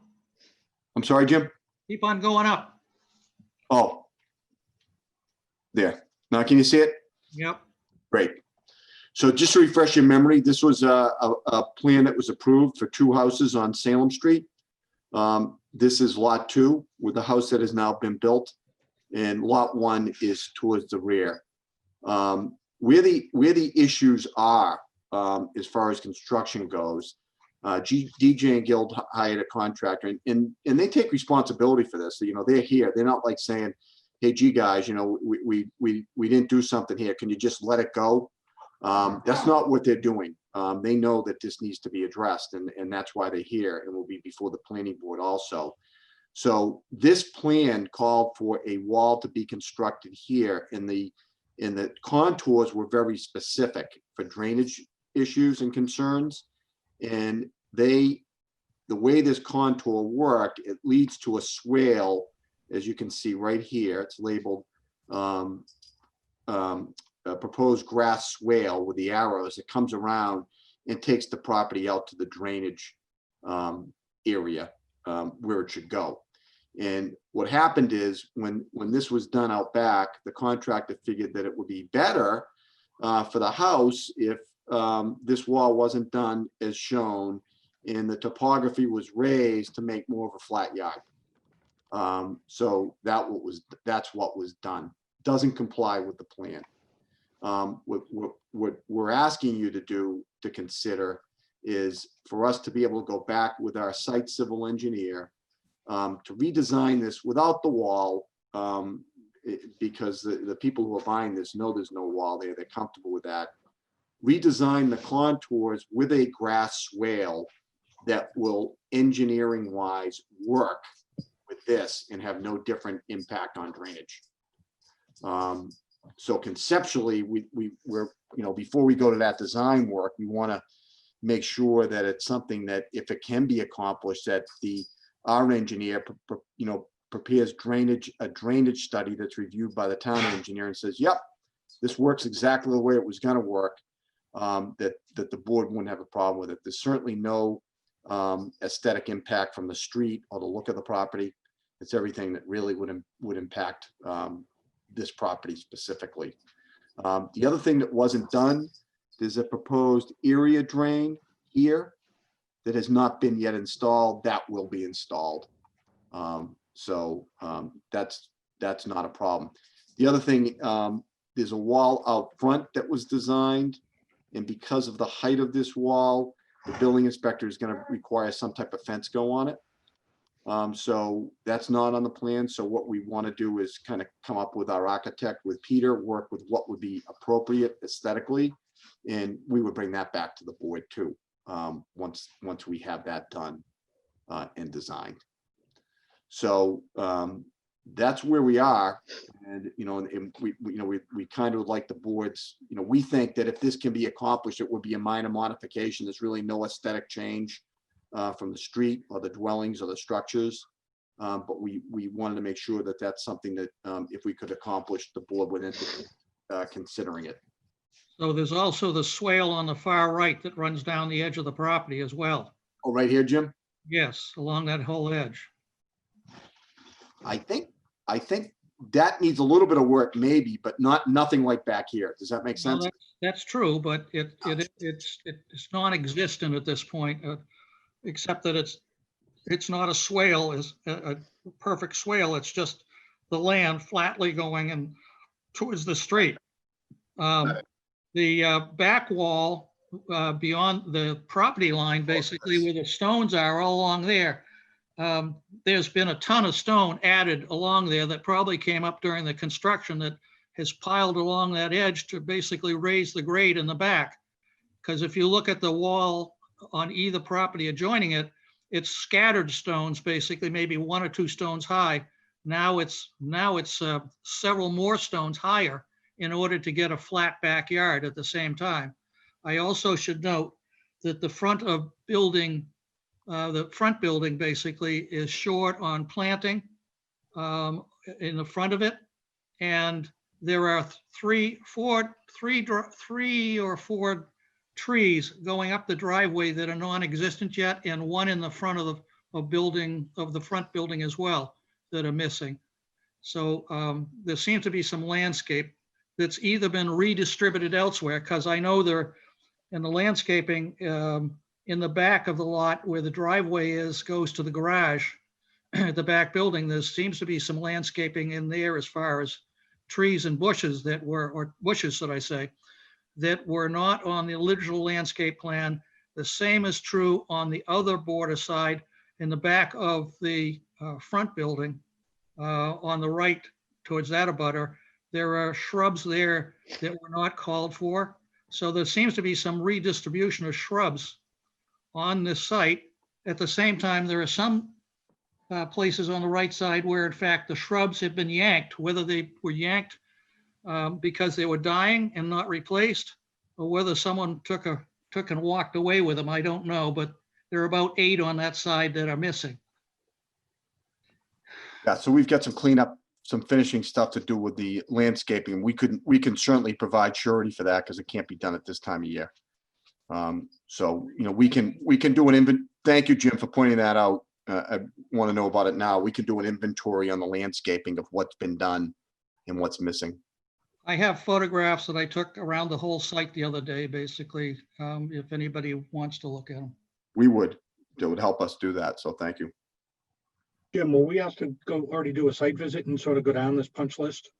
After town meeting, that day, Chip and I went from town meeting over here and walked the site and noticed the changes. but we didn't have a set of plans. Obviously, I didn't know that Chip was going to ask to do a walk, so I didn't have a plan. But I did take a bunch of notes, and then when I got back to the house, I looked at the plan in relationship to what I saw out there. Some of the photographs I took are out of my camera. So we identified a bunch of stuff, but we hadn't got back out there to look what was going on, because it was obvious that there were big issues here having to do with drainage. At the same time, I think I had sent out a memo to several people, basically, that we're looking for a final plan, basically, site plan, which is what for grading, basically, to compare it with what was required.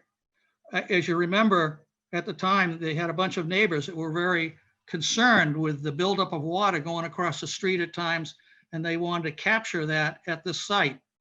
And so it's important to think about how that water is supposed to flow across this and be captured, so that the neighbors basically get what they asked for and what we approved. Right.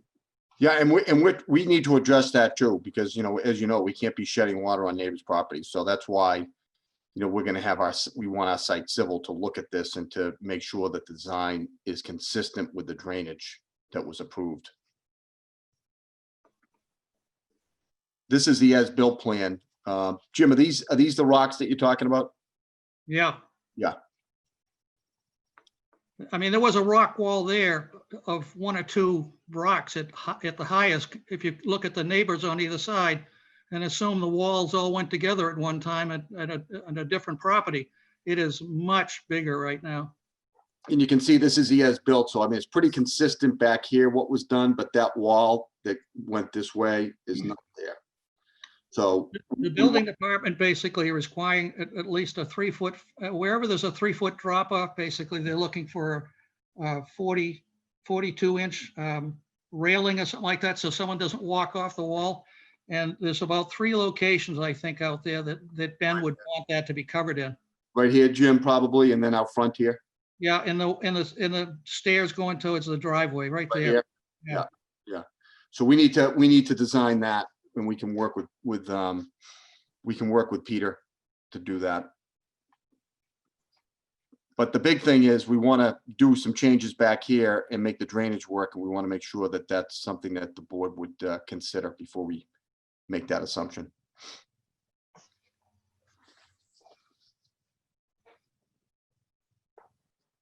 Well, Jim, having seen the site, I mean, it's hard for me to say whether we would consider it as a board. I mean, we approved a plan, they've deviated from that plan, and you're going to update the design. Are you actually going to move rocks and redo the drainage to be conforming, or did the construction require some changes to ensure that the drainage was handled? It's just what we approved maybe didn't accomplish that in practicality. I don't believe that. I believe that someone took it under their own authority to get a flat backyard and didn't even pay attention to what was on the drawings. I can, if someone wants to give me the share screen, I can pull up photographs and take you right around the project, basically, so you all can see, if you want to.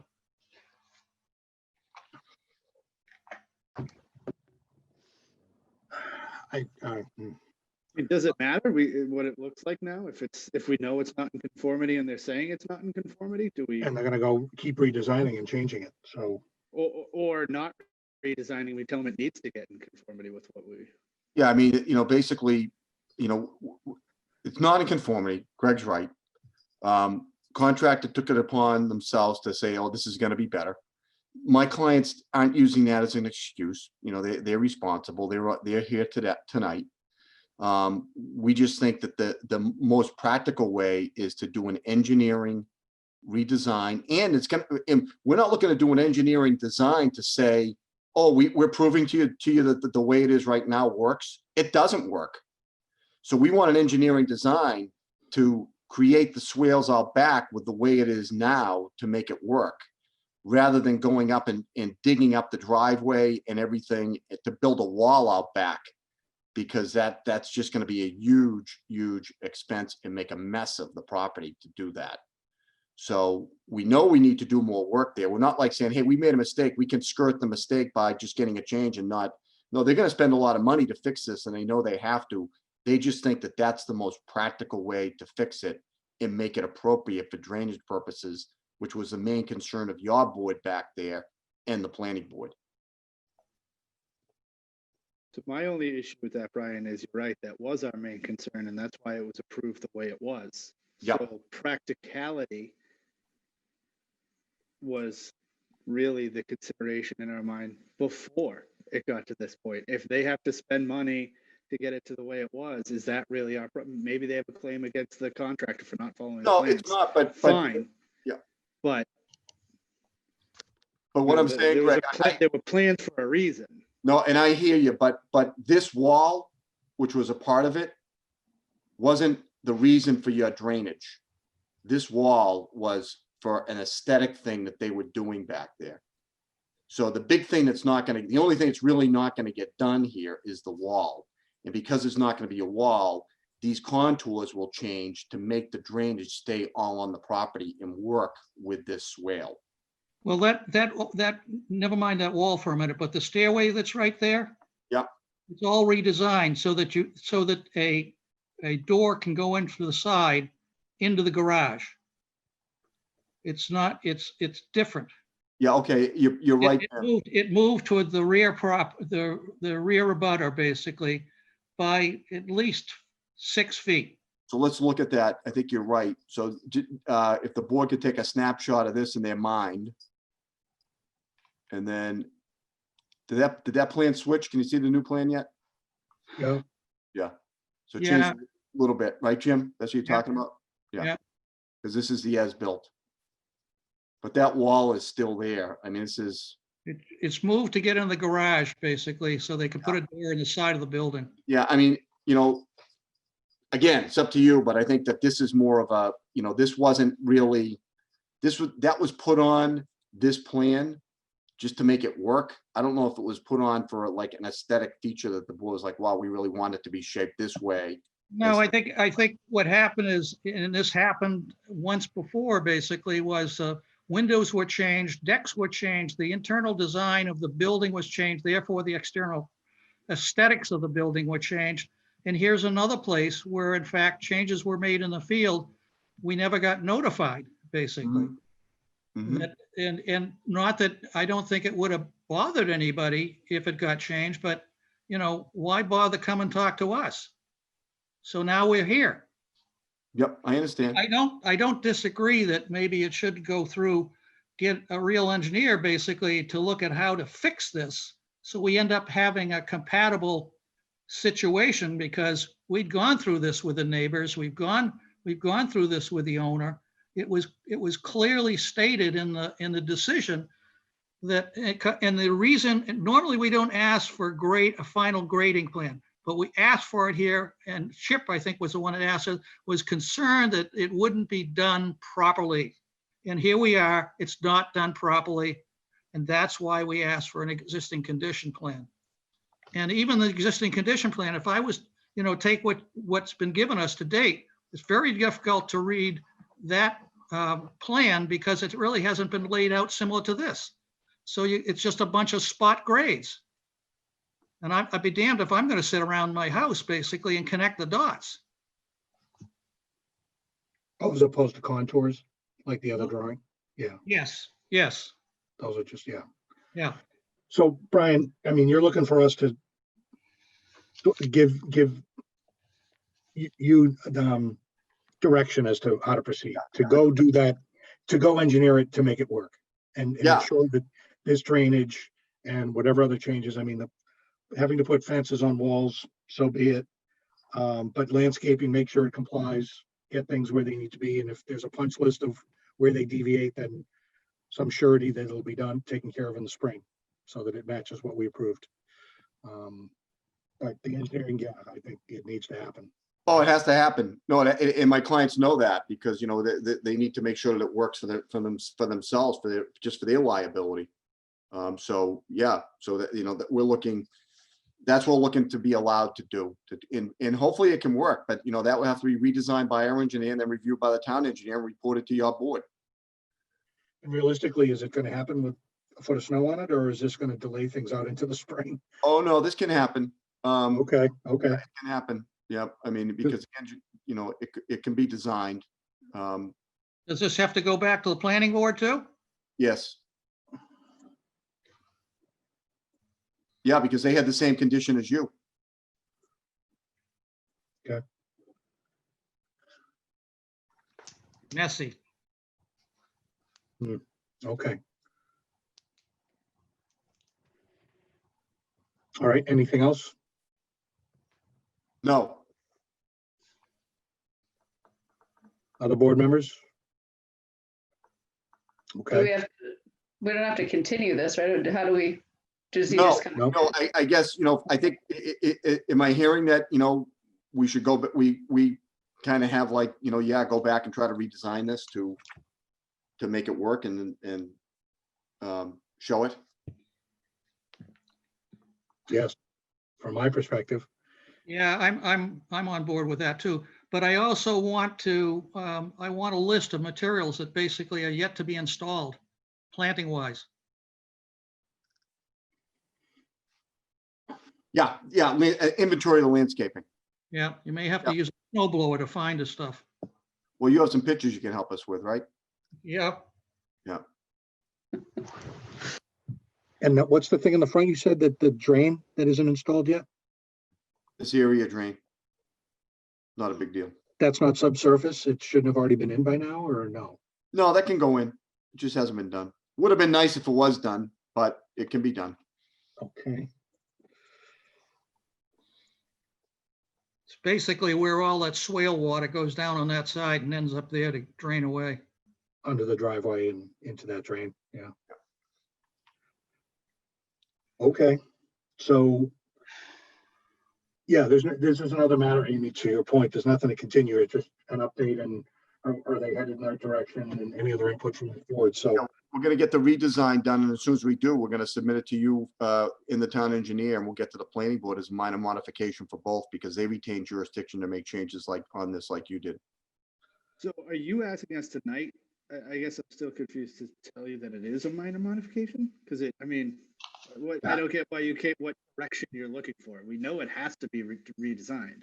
Yeah, I mean, that's what I'm kind of looking for, Greg, because, you know, yeah, because I mean, don't we need to see the redesign to be even to give you any direction whether it's a minor modification? Yeah. I mean, how do we really know if we don't know what's happening? well, let's make an assumption that this I wall's mean, I not, don't want to make any assumptions. I mean, Well, maybe the wall, but what's the rest of the redesign? if you're getting rid of the wall, and the grades aren't gonna be what they are here, but they're gonna be in a form and fashion that are gonna work with this swale, that it's gonna have the same net result that it did in the drainage study of approval.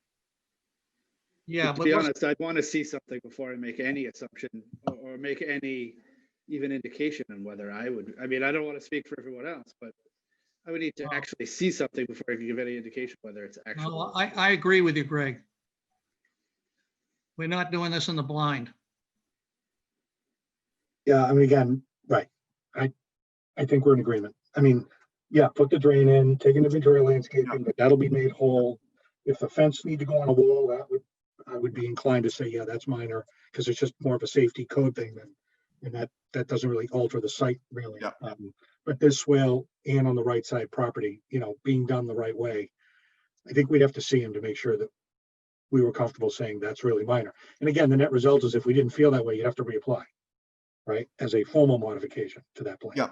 Yeah. It just extends time, a little more investment because you got to reapply, but it's just, you can still go ahead and do it. It just means a new public hearing to fully vet it. That's all. Yeah, I mean, I respect where you're coming from, Greg. I hear you.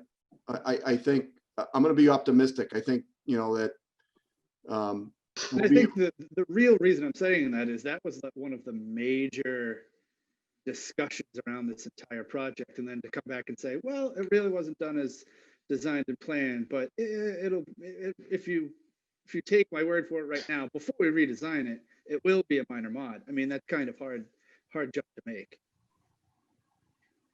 Yeah, I mean, I hear what you're saying, but you know, my argument on that is it's, if the net result is the same, then and it's proven by an engineer that the town engineer that it is the same, and to me, it's not like we're saying, hey, we want to chop this room off and put it over here. It's something on the ground out back.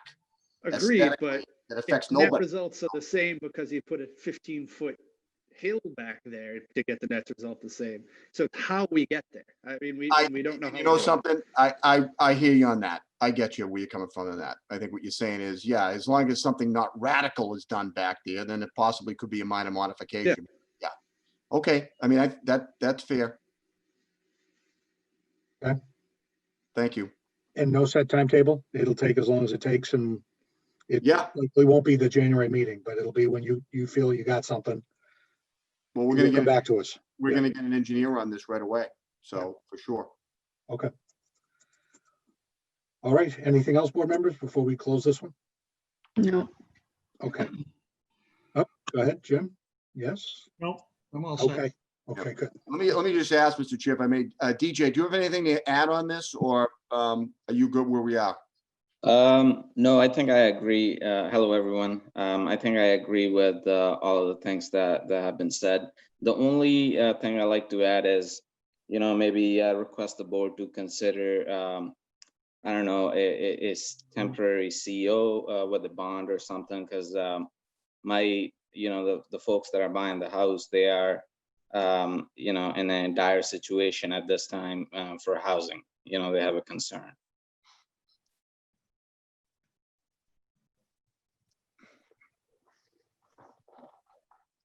I'm not sure if it's possible, but possibly a bond, or again, I take all the ownership. It's my responsibility. We'll fix it if you may consider. This gets complicated, I would assume, because somebody else now owns the property. So how do you tie it all in? I think it really gets even messier. So yeah, no, absolutely. I think we had the same concern. I had my attorney sit down with them. We explained it to them. This is what's happening. Again, this is where we at. I don't think I'd want to do anything without hearing from our town council. Okay. That's just me. I don't know if others, there's attorneys on the board. Maybe they feel differently. Messy is an understatement. I mean, I get where you're coming from, but I wouldn't get into that conversation if we don't have to.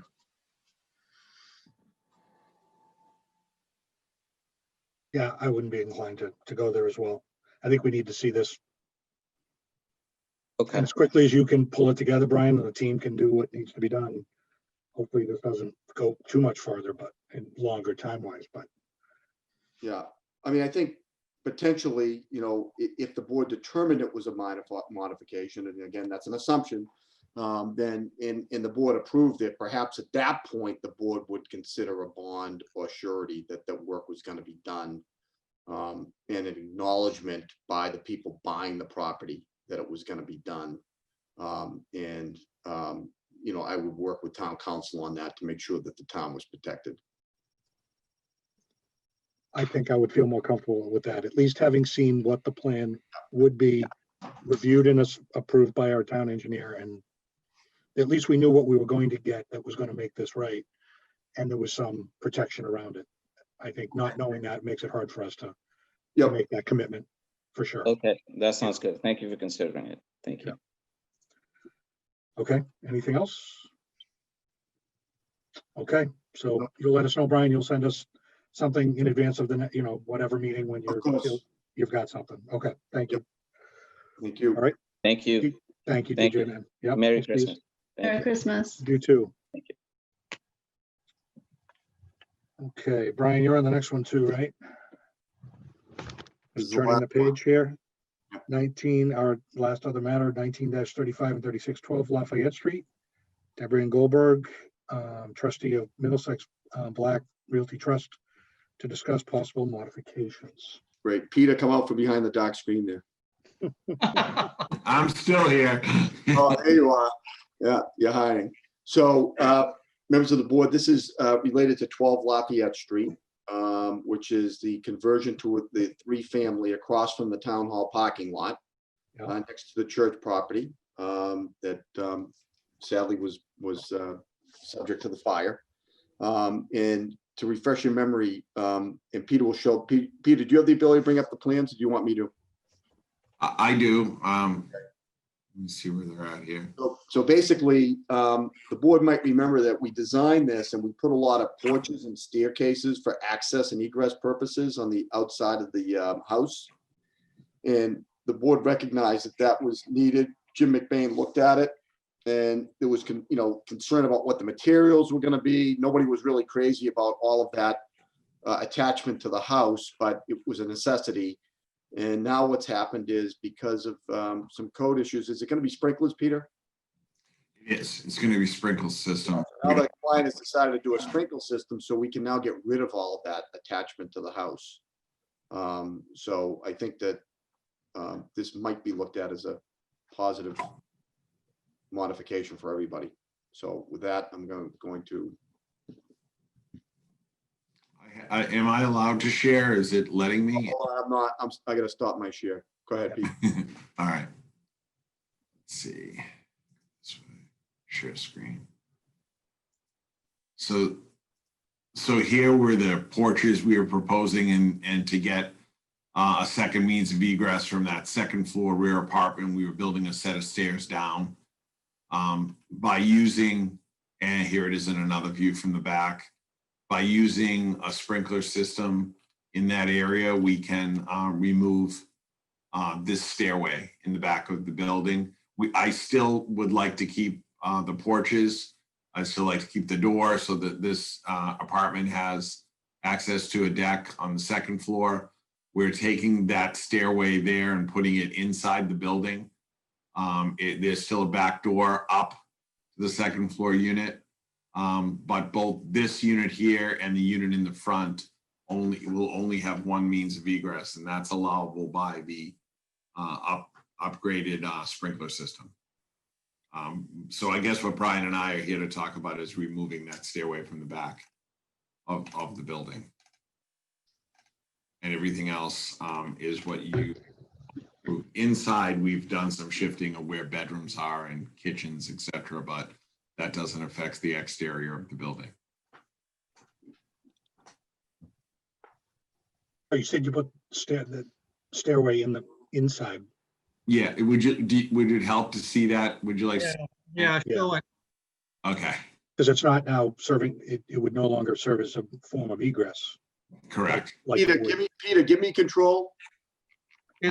It's actually better. It's better because you're not going to get any snow buildup on your egress stairway, basically. Oh, you go ahead and do it, Pete. You got those plans that you gave me, the modification plans? I do have it. I have the full set of modification plans if you want me to put those up. I believe it is this one. Let's have a look.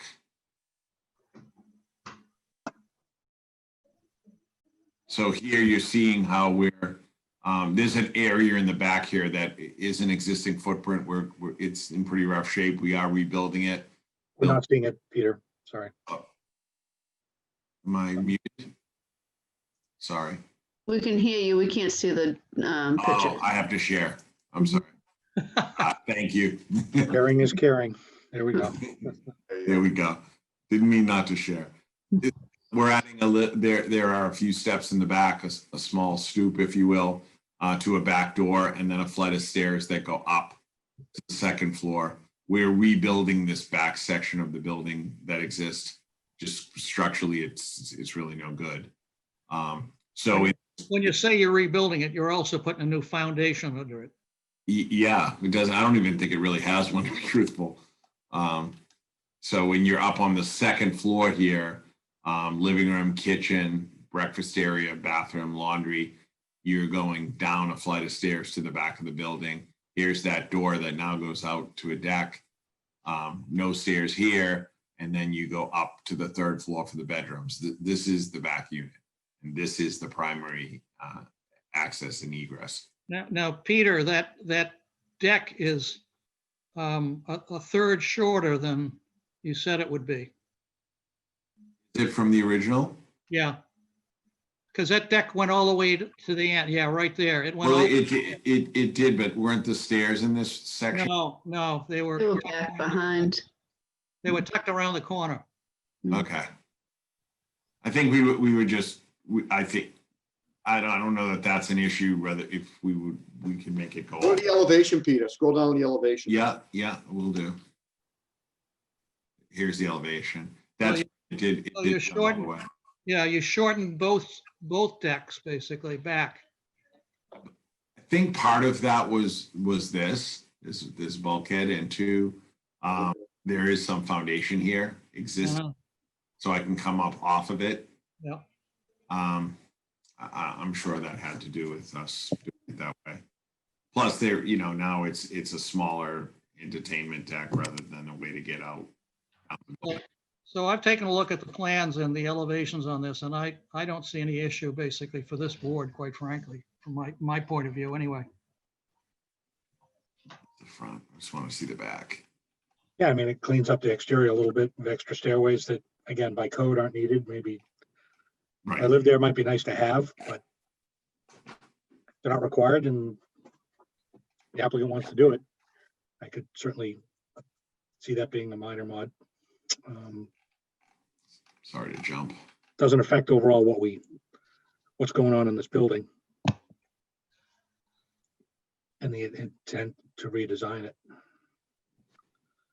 So did you say the main or the only access to that second unit is from the back now? Is that what you're saying? Correct. Or what that, I obviously, I may not remember. Was it always that way? Was it always from the back?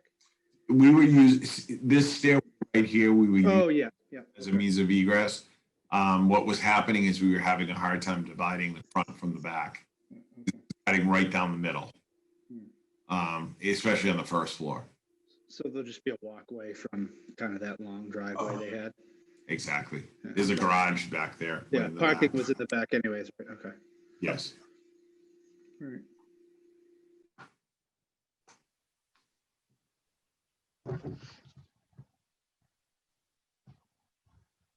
Okay, any other comments, board members?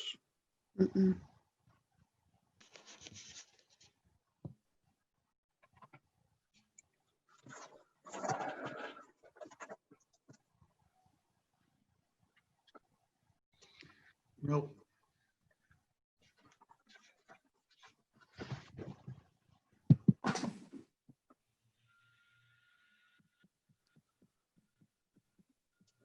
Okay, looking at the original voting members on this, I try to be consistent if we're going to vote on a minor modification.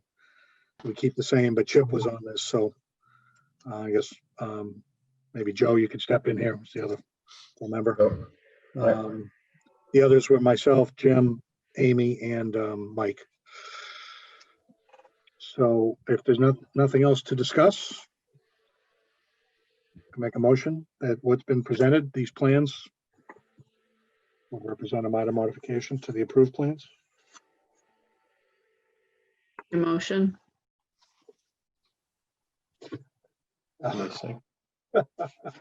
second. One second. I forgot you're not in the motion mode. Okay, so I can't say. let me see. What's the date, updated date? Let me look at these. Are they really 10/5/20?